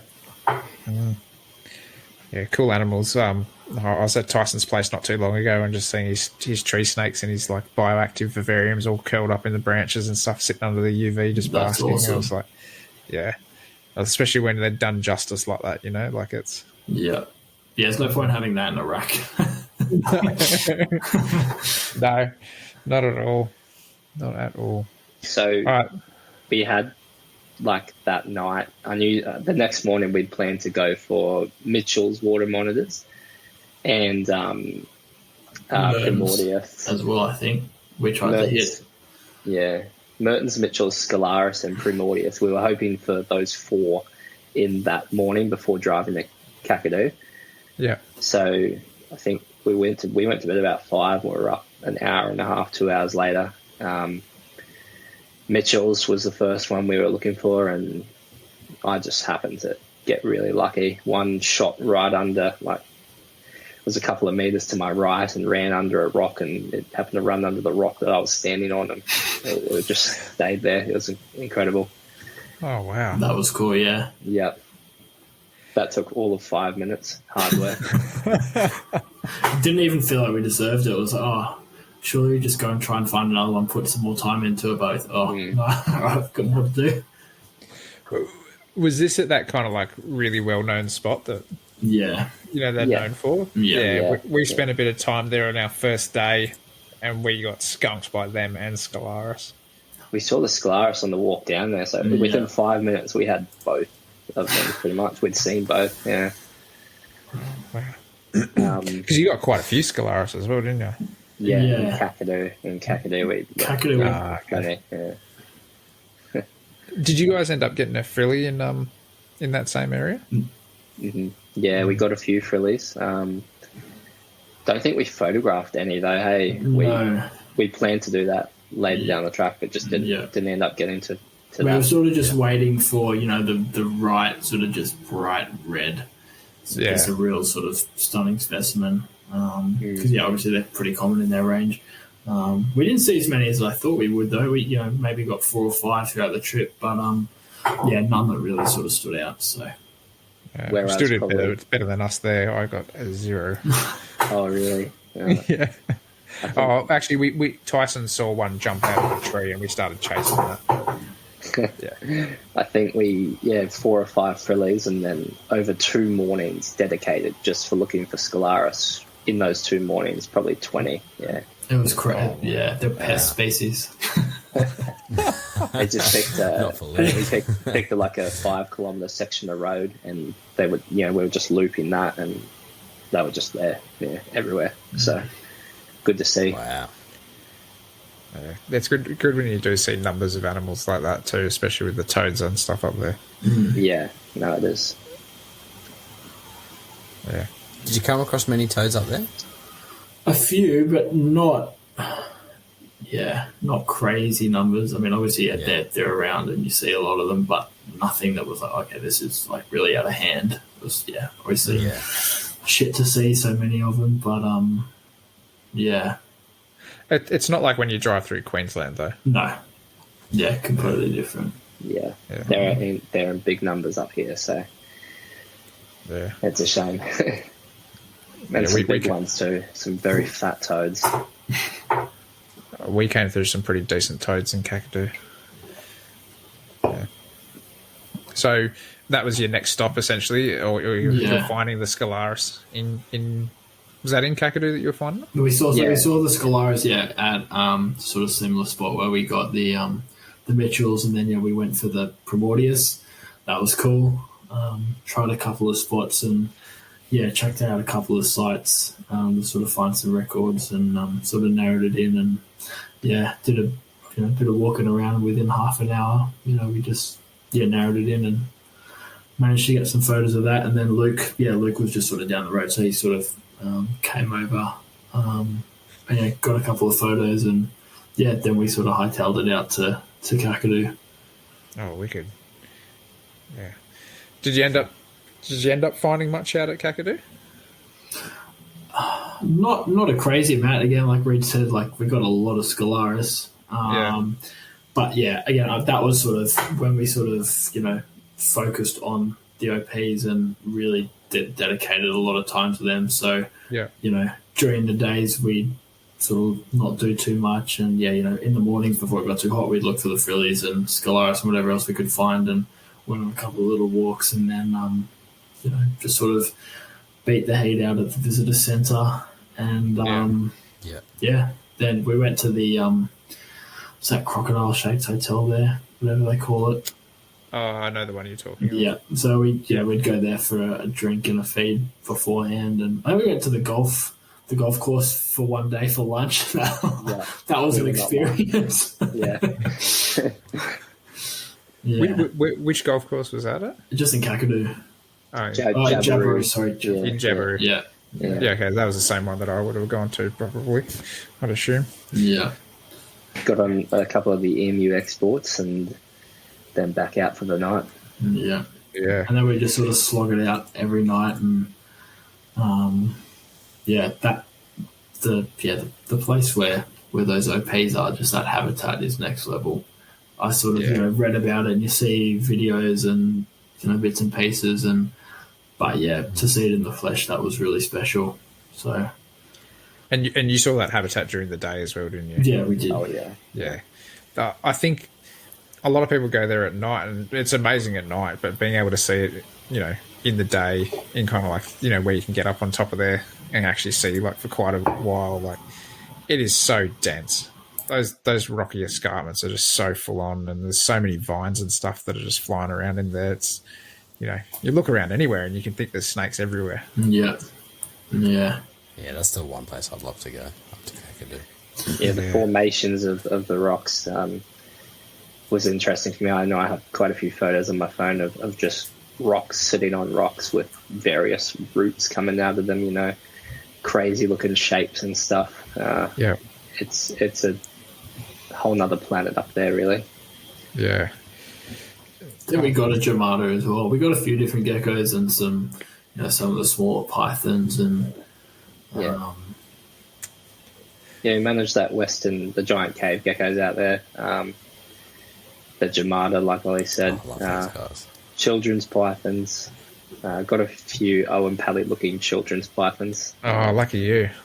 we got an Owen Pelly looking tree snake. That was Oh yeah, that night. That was the night that we had Luke came up with a couple of his mates, and we sort of went looking, and we all sort of branched off, and we sort of had this I don't know, call that we would do when we found. We was like, we're all keen to do it, to find one, and if we saw one, we'd sort of stay with it and sort of shout out to the rest of the group, and 2 or 3 hours in, everyone's getting almost tired already, and then I was just sort of walking the path and look up, and there was this long, slender, sort of light creamish belly looking snake just sitting up in the tree above me, and I got so excited because the amount of vines that you go past and branches that you think, oh shit, is that one? You just you don't stop thinking about it. It's all that's on your mind. And then I just saw, and I knew it was a snake, and I sort of just crossed off all the other species it could have been and thought, nah, not a children's python, not a tree snake. It's too thick, too long, wrong color. And so I sort of alerted everyone else, and they all just came like, I don't know. Like I had $1 million sitting there for them, and they're all so excited, and pointed up at the snake, and everyone's like, oh my God, fuck, that might be it. We may have just cracked this. And Luke came over, and obviously he's put in the time before and seen it. Obviously he'd seen it the week before with you, so, he knew what he was talking about, and, he got a bit excited, and then we were like, oh my God, we've actually done it. We sort of started celebrating, and he sort of climbed up to a position and, was just trying to get a better look at it. And I just was looking at his face, and his face just dropped, and it's like, it's a tree snake. It's like the biggest, most well-fed, Owen Pelly looking tree snake I've ever seen photos of. And, oh, man, that was the worst feeling. I went from feeling like incredible to just, oh, God. But, we had the feeling that we found one, but it didn't actually see it. Oh, that would have been heartbreaking too, especially after all that adrenaline's flowing through you. Yeah. Oh, I was a very long way away, and I heard that specific call, and I was like, wow. It took me ages to get there, and they had found out by the time I got there that it was a tree snake. So I didn't even get a hint of excitement. It was just a letdown as soon as I got there. Letdown as soon as you get there. Oh, that's worse. Way worse. Yeah. Oh, man. I think other than that, we did, a morning at a particular swimming hole looking for Mertens, got them pretty easily. I managed to see greater black whip snake shoot across the water as well. I'd seen a couple of those on the drive into Kakadu, but very pretty cool snakes, very common up there, it seems. I saw quite a few. But yeah, that was the majority of what we got. A few skinks thrown in. Yeah. Lots of frogs and things like that, but yeah, I was going to say, I was looking at the list going, you're not even mentioning frogs on this. This is just strictly reptiles. Yeah. I keep saying like I really want to get into frogs and all that, but I just like we made note as of soon as I see a reptile, it's just overweight. Yeah, fair enough. Frogs aren't for everyone, I suppose. But yeah, they're definitely growing on me though. Like, and even those little skinks, like even just trying to ID them and just the sheer amount of some of those. The genus is just crazy, like, and then taking a phone pic and thinking, oh yes, I'll just send it to someone to ID it if we can't do it, and then we didn't get a photo that one scale above the eye, and it's just like, well, then we can't ID it, so that's a bit frustrating. Such minute differences. That's one thing I've really gotten into. Like when I first started herping, I was all about, big reptiles, rare reptiles, cool coloured reptiles. Yeah. But in the last year, I'd say little brown skinks are really getting my attention. Things like laristas, I just never thought I'd be into them, but laristas, Tenotus, even up here in far north Queensland, we've got so many beautiful Carlia species, these rainbow skinks running around, and there's so many different species. They're cracking, and they're really getting my attention, and I really rate them all now, those little brown skinks. It sounds so much like Luke. Like when we were on this trip, he's like stopping for every little skink, and I'm like, I can't even see the thing. It's sitting on a leaf that's like double its size. Like, yeah. And he's just like, oh, these would be the best animals in captivity, just doing a mad big setup with this and like half a dozen Carlia in the tank or whatever. Like, yeah, he was really getting into them, hey? Some of the small skinks don't really get their notoriety. No. Like, They're not all some of the just other little stuff, brown especially the bigger skinks. stuff. No. Yeah, exactly. Some amazing colours on some of them, even if it must be like subtle or something, or you have to Catch it in the stand a light bit and closer. stuff. Yeah. Some of them are gorgeous. I think fossorial skinks are really growing on me out of them all. I don't know why, but there's just something about them that is just so cool. Just their body shape as well. It's just different to everything else. Yeah. And look, it's good to be into skinks because there's a bucket load of them, and anywhere you go, there's probably plenty of different species. Yeah. But do you feel like it's one of those things that, like, as you've progressed through, you kind of like herping and that for a bit, you kind of start getting attracted into those little tiny weird things a little bit further? That's where I see a lot of people kind of going when they go down this rabbit hole. But I said to Ollie, like, I feel like I'm maturing because I am enjoying brown skinks. It's like a bit of a running joke, isn't it, in the herp world? If everyone loves finding these big reptiles, but once you start maturing, the brown skinks grow on you. So I think that's what's happening to me. Yeah. Oh, there you go. I'm definitely in my juvenile stage there. Yeah, so I mean, that's it. Some people never grow out of it. Not that that's a bad thing at all. Like, yeah, I mean, I'm still definitely, they're still in the process of growing on me. But yeah, they're definitely cool. There's just so much variety. That's the thing. So yeah, definitely. And they're bold.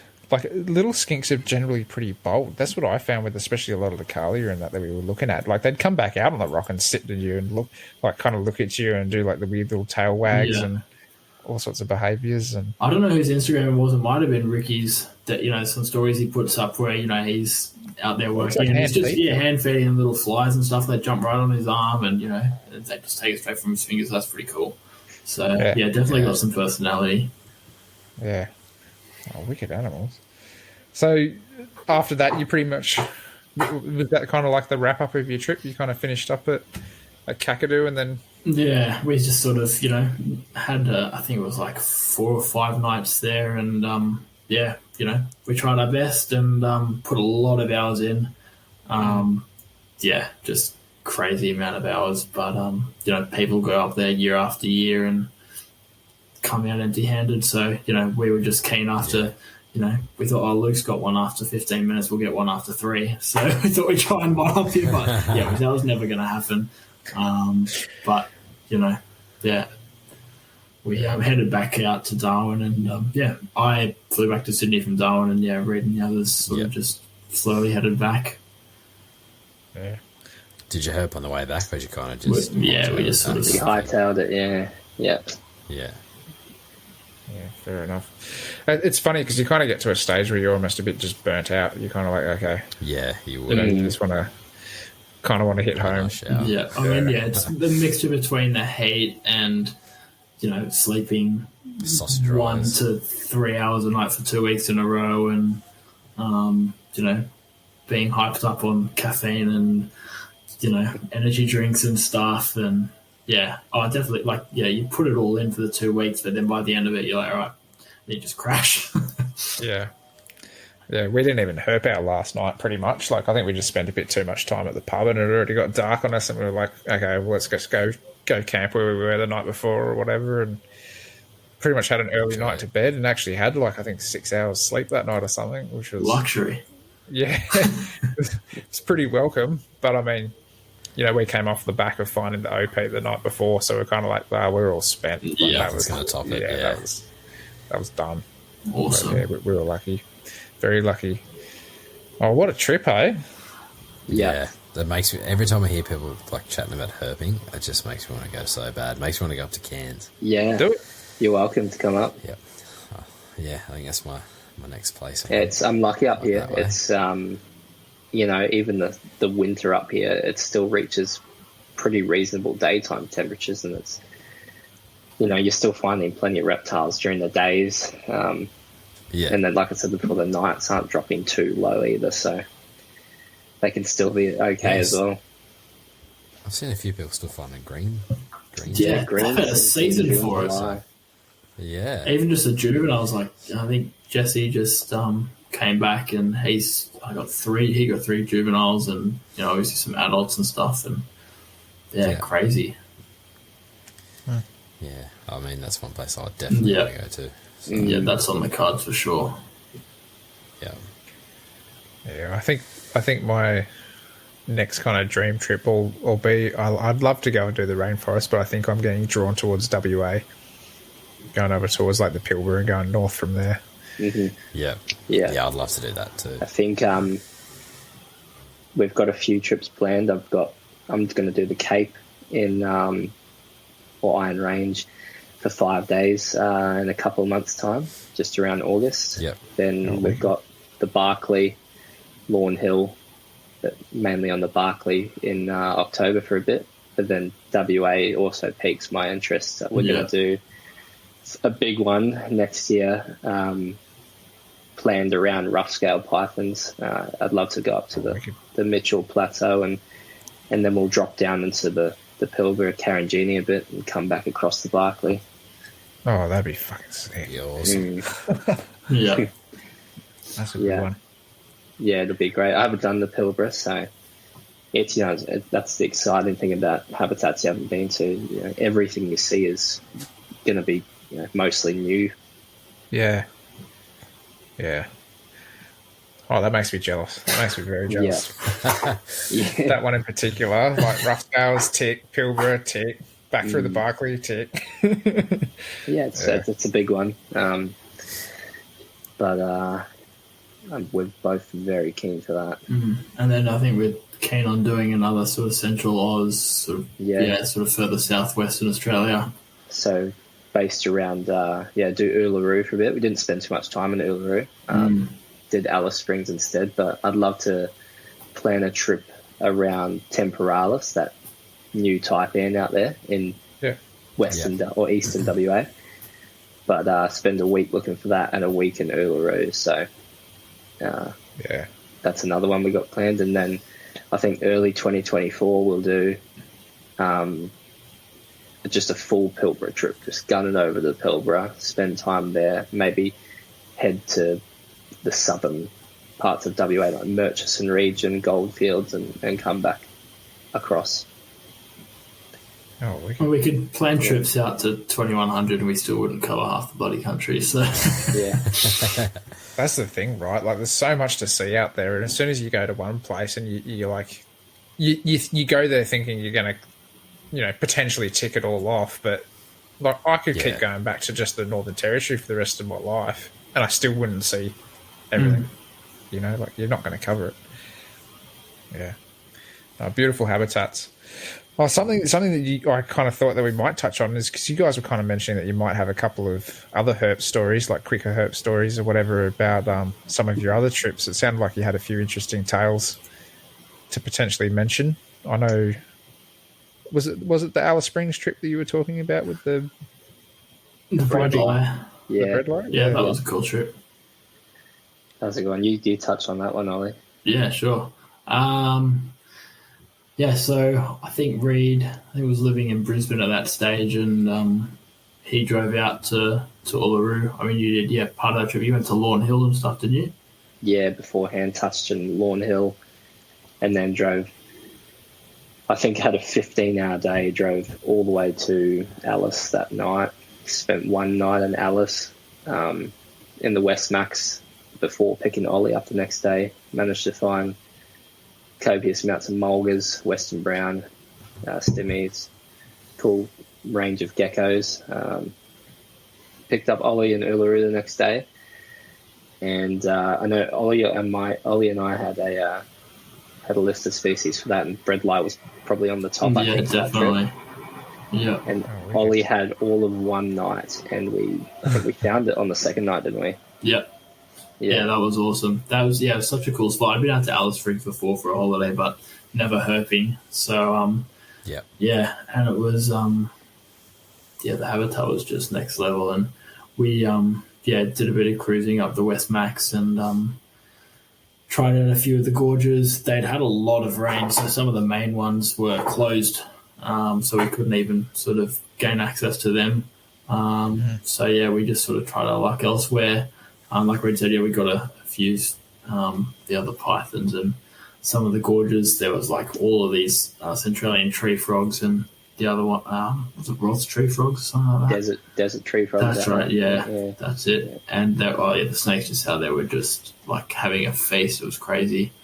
And then we got some of the those knobtails. That was awesome. We got a few of them.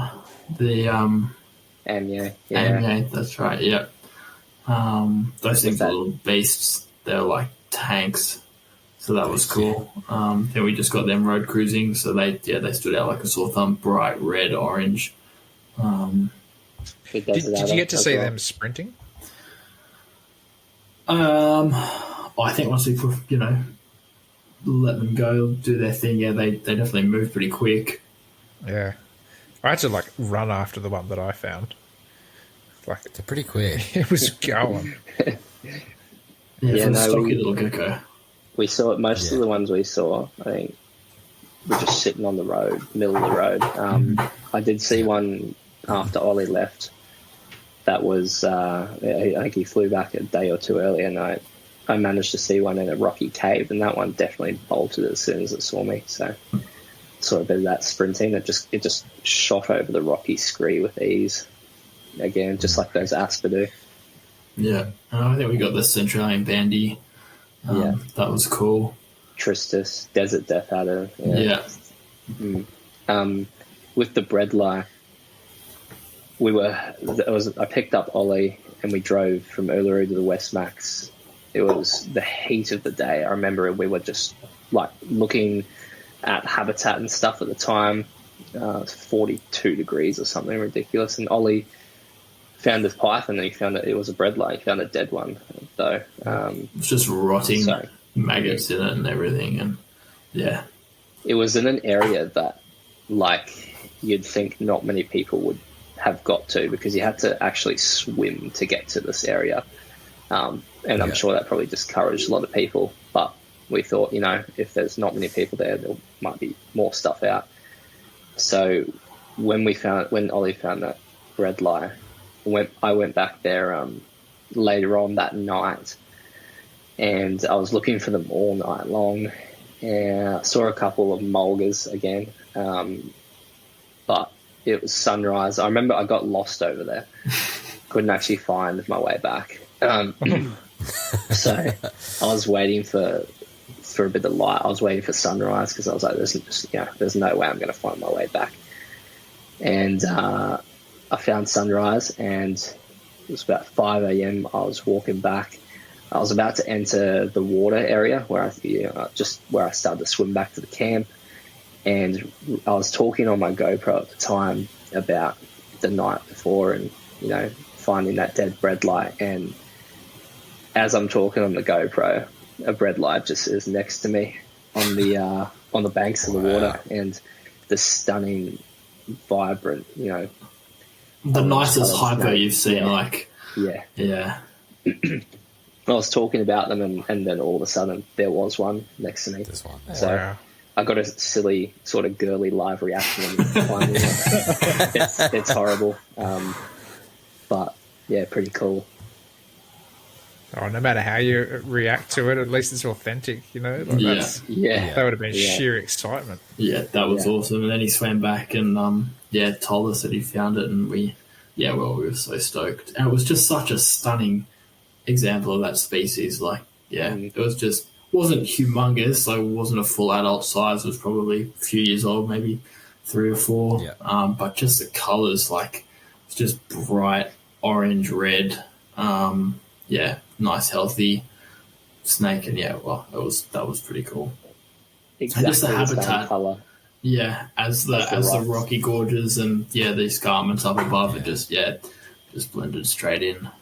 And we were pretty happy with that one. I know that's a bit of a difficult snake for people to find. I know people have taken numerous trips and failed. So, I mean, Ollie got that on the first night pretty much. So he's lucky. Yeah, that was good. Was not complaining about that. Not a bad start to your pythons. No. Ticking off the pythons. That's right. Yeah. I have a few more interesting herp stories that I was just thinking of before coming on. Yakka skink was a crazy one for me. I was specifically looking for them in the Brigalow when I was living in Brisbane. I drove out. I know that there's a cheat spot at sort of Glen Morgan, and I'd seen them there, but I wanted to find them somewhere else. You know, I just wanted to find habitat and see one because I get more satisfaction out of that. And I was west of St. George, just driving down various sandy roads and stuff, and stopped to open a gate, and basically a lizard shot out of the bush and like ran under the car and then out the other side of the car and then just sat on the other side of the car, against a fence. And of course, of all lizards, it happened to be this, endangered, hard to find yakka skink. Beautiful condition. And I couldn't believe it. It was just, I didn't really see anything else. It was just that lizard, and that's all I was looking for though. So it was a nice, easy tick. Yeah, that's unreal. What are the odds? Yeah. Shame you couldn't pull it off with the I know, but again, like we said, just another reason to go back up there, isn't it? Exactly. I don't mind seeing those escarpments. So yeah. Yeah. There's so many more species to find as well, other than the OP. Yeah. People focus on the OP, but all right, yeah. There's a lot more other cool stuff up there as well. Like Gillens. And it's good. There's a lot more people are coming across them too, so it's kind of good to see that they're kind of the numbers are there. Yeah, as well. we'd seen sort of some people. I don't know if it's that season or season before, coming across them just road cruising and seeing some juveniles rather than getting some of the big massive snakes. So yeah, I mean, I guess with that habitat, it's so sort of impenetrable that no one really knows what their numbers are. Exactly. Sure, they're in a pretty specific habitat. Again, how big that habitat is and how many there are, it's just, it's a bit unknown, and just the inaccessibility of it is that just sort of adds to the mistake, I guess. And but it's good too. Like, it's only kind of been the last few years that a lot of people have come across them, compared to, say, like 5-6 years ago, people would go to Herping and just come up with nothing. Yeah. But the last few years, like, more people have got up there, more people have found them, so it means the numbers are pretty good, which is good to hear. So yeah, it'd be interesting to it's one of those things that you just wish you could know, Yeah, but 100%. Like, the area's so vast up there too. You could go on a 10-minute walk and have walked past 10 of them easily, but they're just like 50 metres down a crack or something like that. Yeah. That's right. No hope of knowing. Yeah, they're cool animals. do you guys have any interesting herp stories at all? Wow, I mean, finding an Owen Pelly within about 2 minutes of looking is not half bad. Yeah. Sorry, just had to twist that blade. I'm jealous about that one. We'll just try. We have to get 2 mating or something like that, or who knows, get a few hatchies or something like that coming out of the eggs. Yeah. It's gonna hard to beat that. That was so cool. We were so happy. We were jealous, but we were so happy for you as well. Especially knowing how keen you were on this trip, and you already got the Gillens. Like, that's just that's so cool. Yeah, I mean, like, for me, that was definitely my pinnacle on that trip. Like, as cool as the Owen Pelly is, and not to take it away from it at all, but, for me to go to the Gillens habitat, to take a few data points and stuff like that, to really kind of feel my brain cooking inside my head, and, I think it was even better to be there with, like a couple of guys that obviously have a passion in the hobby and stuff, and you're kind of bouncing ideas off them when you're there. Like, it was one thing to go to the Red Centre with my wife and kind of be like, oh, this is where they live. And she's like, yeah, cool. That's awesome. But to be there with like Tyson, and Tyson's going, I think they're actually trying to get cool. Like, I don't think they need to heat up. And he's trying to pick apart why they're here and what they're doing and where they're found and all this sort of stuff. And I was like, oh man, like the ideas that were coming out of Luke and Tyson that were just fueling this fire inside of me that was the pinnacle to me. Just not only finding the lizard, but all that other information and the ideas and stuff. That was next level. As far as like other herp stories, I don't know if I've got anything quite as crazy as, stumbling across breadlie or having a yakka skink run over my toes, essentially. But probably one of the coolest things I've ever seen, like as far as like just like a behavioural side of things, is I got to actually see essentially a fight for life between a water dragon and a brown tree snake, which was awesome to kind of watch. And unfortunately, the water dragon eventually lost, and we watched this brown tree snake eat the water dragon and slither off. So that was a really awesome behaviour to be able to see. That actually reminds me, in Cairns, we met up with Colin or Tropical on Instagram.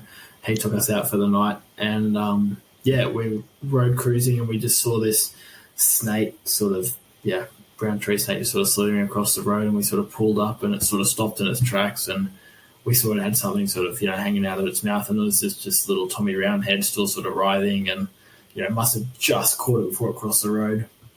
And we sort of, the car was sort of still going, and we all sort of just snuck up and dropped down to our knees and just watched it, and the snake just sort of sat on the road, sort of on the white line, and just within 5 minutes devoured it, and then just slithered off. So that was pretty cool. That's mental. Yeah, I'd never seen really, like, you see people, take photos or videos of say snakes or other reptiles eating other reptiles, which is pretty cool. I've never seen it before, so to see that, I was pretty stoked about that, even though it was two very common species. Yeah, like, you with the water dragon. It's still good to see nature be. Yeah, that was awesome. And the snake was just not phased with us, and we were lucky that no cars came the other way or tried to overtake us, so we sort of had the road to ourselves. But yeah, that was pretty cool. Just the speed at which it got it down, and the thing was still kicking. So, yeah. That's the crazy part, right? Is you're watching that venom slowly work on these animals, but then when they do want to hoff it back, they could just throw those things back. Yeah. Oh, God. I've the start of the year, there's another species I put a lot of effort in for, was collet snakes. I was really, really trying to find one of those, and I knew how difficult they were.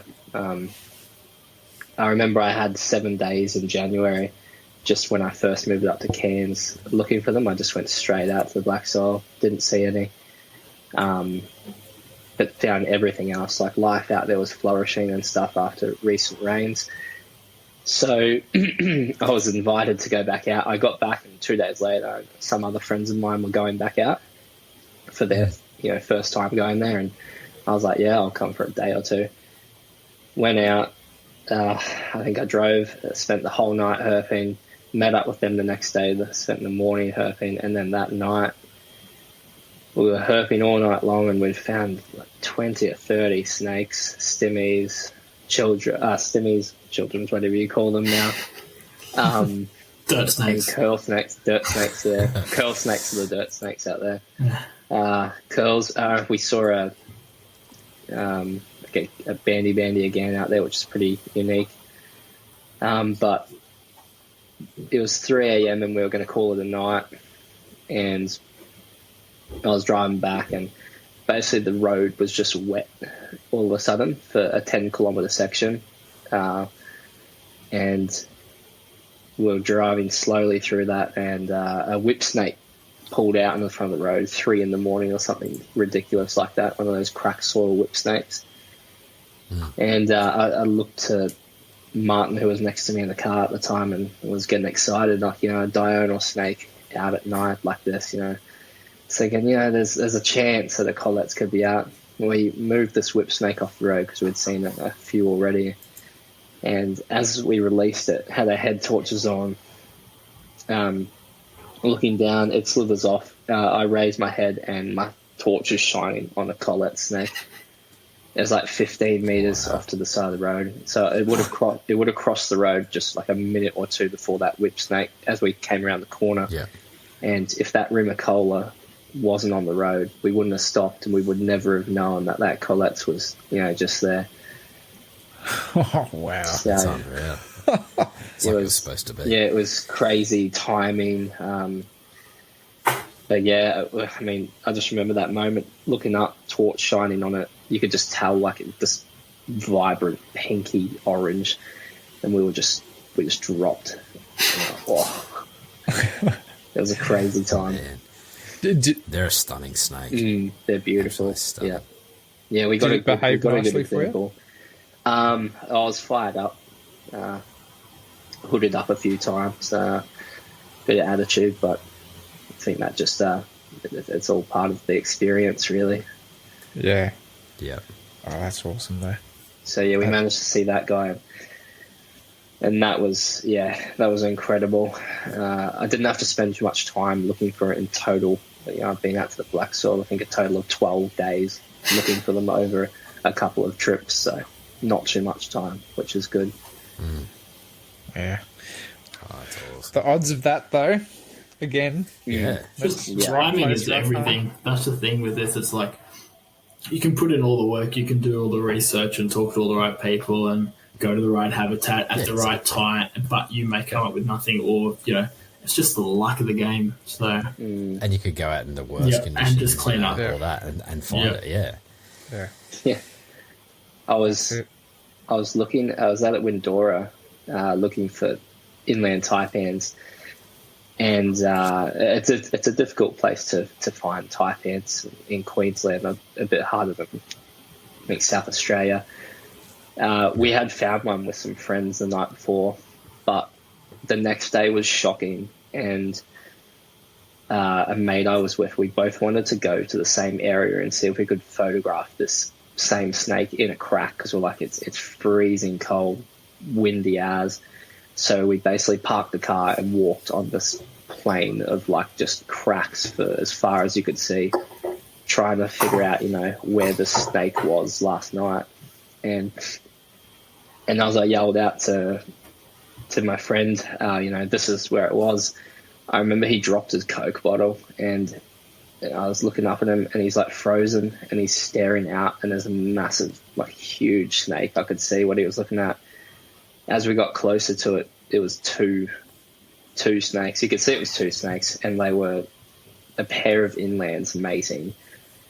Wow. So that was an experience. And again, we sat there for 10 minutes, I think, just watching these snakes. They were mating.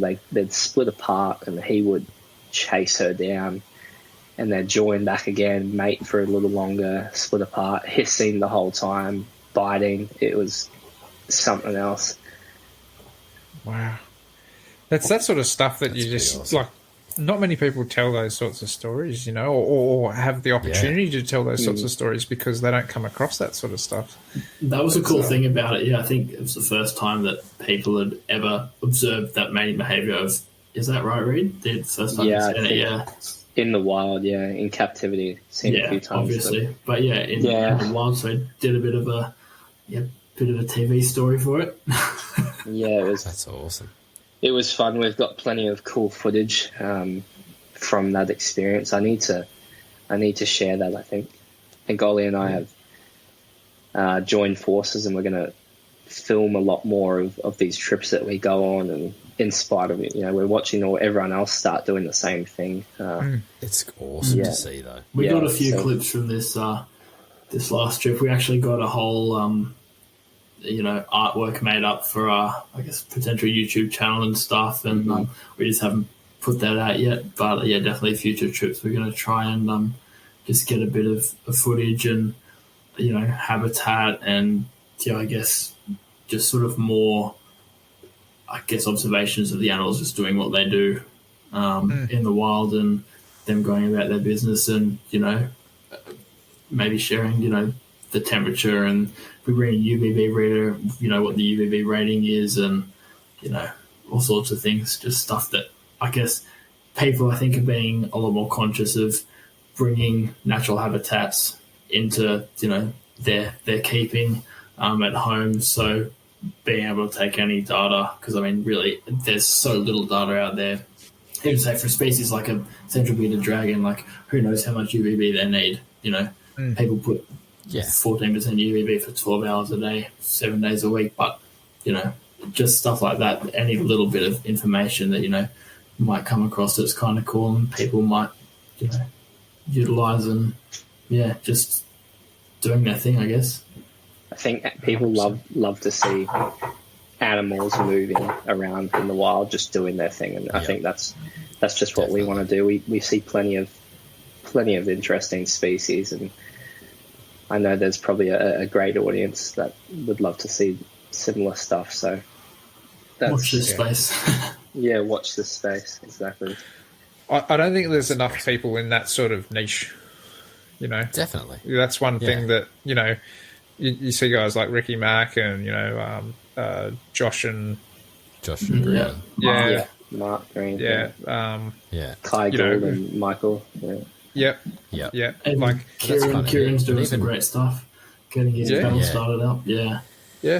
But Ricky's kind of hasn't posted much in a while, obviously. But no, he's had some life changes that he's kind of getting back around with. But there's. I mean, there's plenty of people that could fill that niche. Steve Tucky and his cousin Kyle as well. They were a good couple to watch from a little while ago. Even you, Luke. Yeah, I'm not going to throw my name in that mix. But in saying that, I think there's plenty of people there's plenty of space for more of that sort of stuff to be there for the reasons that you're saying too, like that natural habitat sort of stuff. Sure. That's half the reason that I'm doing or did the film that I did, was because that's something for me to watch back, to remember all that sort of stuff and go, oh, that's right, that's where we were. This is the kind of temps and stuff we were feeling and all this sort of stuff. Like that's important data. And you got to remember too, like not everybody can get out there and do this sort of stuff. So if you're able to bring this sort of stuff to them and give them information, especially if you are doing things like UVB readings constantly and temps and, heaps of habitat footage, that's all inspiration for them to make their captive keeping 10 times better. Yeah, that's it. But even coming across some of those more obscure species that you guys have actually come across that no one gets to see, you're highlighting these species, like some of the skink species that most people just blow over because it's a skink. But when you capture it on video, you can see how beautiful they actually are and how entertaining they can be. Like, that could fuel someone else to get into skinks and that kind of thing. So I never would have given a Carlia a second look until Luke got me excited about him. Yeah, even just like common species, like even just watching them move around and just the different habitats that they're in and what they do throughout the day, and say something like a bearded dragon actually live on sand. or even just within their range, there's so many different habitats. I've seen beardies in shrubland and I've seen beardies in pretty much desert and just all sorts of different things. And even if it's just for us just to look back on, I'm not going to do anything crazy with these videos. But just people, other enthusiasts like us that might get something out of it. And there's definitely a lot. Yeah, definitely. Like a lot of enthusiasts that would love that stuff. So 100%. Yeah. Well, I mean, if I'm able to lend a hand with anything, let me know. Yeah, awesome. Just no wizard with anything, but just up the road. Yeah, exactly. Even if it's just bouncing ideas or whatever like that. Like, I'm happy to help something like that happen. Yeah, cool. I think if everybody's kind of helping each other do that sort of stuff, we can all stand on each other's shoulders and see that sort of stuff thrive in this sort of hobby. And I think everyone can appreciate that. Yeah, definitely. Oh, that's awesome. So, would you guys like to throw out any sort of areas where people can come and follow you and see some of these awesome photos of these critters and stuff you've talked about tonight? Yeah, we've both got Instagram. My Instagram is, I post most of my photos just to that Instagram, FNQ_herpetology, Far North Queensland Herpetology. And as we mentioned, we'll be getting a YouTube channel up and running soon. I think Reptiles Down Under is what we're going to call ourselves, so stay tuned for that. Yeah. Some stuff. And yeah, my Instagram is Herp Shots. And yeah, just on Facebook under Ollie Newman. But post most of my photos on Instagram, and yeah, we've still got a lot for both of us to go through for this trip. So definitely keep an eye out if you want to see some cool species. So I can't wait. You had me. Well, I had to post that one nice and early just for you. Yeah. Have you seen them in the wild, Jason? Nope. You need to come up here. They're pretty easy. Yeah, them and green tree pythons and cornutus are probably... Actually, and prickly forest skinks. I haven't seen cornutus yet. I haven't been looking for them though either. I just know that they're pretty much as common as those chameleon geckos. So yeah, that's one trip I definitely want to do pretty soon, is trying to tick off those couple of things up there. I mean, if I don't get them all in one go, you know, yeah, I'll happily make another trip up there. But, yeah, you can come up. We can hurt together up here. But yeah, for sure, I'll be down for that. Definitely. Got to make it happen, Chase. Oh yeah, I'm You're about due, I think. You've missed out on the last two of your clan trips. You just need to catch up, right? absolute shocker runs, like especially with kids and sickness and misses and sickness. Like, didn't even get away for your weekend snow trip. Nah, and my missus was sick again this weekend, so she had pretty much had pneumonia. So no, this is the season for you. I can feel it. You'll get out there and just smash it out, and yeah, I just want to do one trip up north, and then I'll be stoked with that. But then obviously I want to try and get some of the more southern leaf-tail geckos. And that's the thing with up north, though. It's so species rich that you can do like a 5 or 7 day trip, and you can just tick off so many things. And I'll literally be a kid in a candy store with everything up there, because everything up there is a first for me because I've never been up there. So, but even Luke, when I come across those birds that time, like. Oh, so you were there too? Were you there that time? Yeah, I was frothing. And it was just a bird. It's like, but yeah. Oh, but, you never spotted it before, so that's awesome. No, exactly. So, do you like your leaf tails a lot, Jason? Oh, yeah. They're probably my favourite. Them and chameleon geckos. It's a trip. Leaf-tail geckos and chameleon geckos. It's a trip idea that I had, was because we've got so many endemic like filarius species around like Mackay region in particular, is Amnicola up in Townsville. So I've got a mate and I were just he lives in Mackay, lucky, and we've just got a few weekends where I'm just going to drive down, we're just going to target all these species, climb up for Amnicola. That's one thing I want to do, is basically do I've got a couple of the Luke. Me and Todd were planning the trip, but I couldn't make it, unfortunately. Yeah, I subbed like the ones in New South Wales. I think I watched that one. Yeah, Moritz. But then I want to try and go into Queensland and do like that similar region, like make like a week or so of it, and try and tackle whatever I can. But that's definitely one thing I want to do. Beautiful. I'm just got to get out there. Good stuff. Alrighty guys, so we'd like to say a massive thanks to Eric and Owen and the rest of the MPR crew for having us. If you'd like to contact them, it's best to find them at moreliapythonradio.com and email them at info@moreliapythonradio.com. Make sure to follow the MPR network on Facebook, Instagram and YouTube. As far as contacting us on our social media platforms, you can email us at australianherpetoculture@gmail.com. You can also find us on Facebook and Instagram as well. Make sure to check out our Teespring store for podcast merch. The link is on the Facebook page. To see more of what Jason is doing, make sure to follow him on Facebook and Instagram at The Gecko Effect. For myself, you can find me on YouTube, Facebook, Instagram, Patreon and Teespring under Beach of Scaly Beasts. We hope to have you back next week for another episode of the Australian Herpetoculture podcast. Good night, everyone.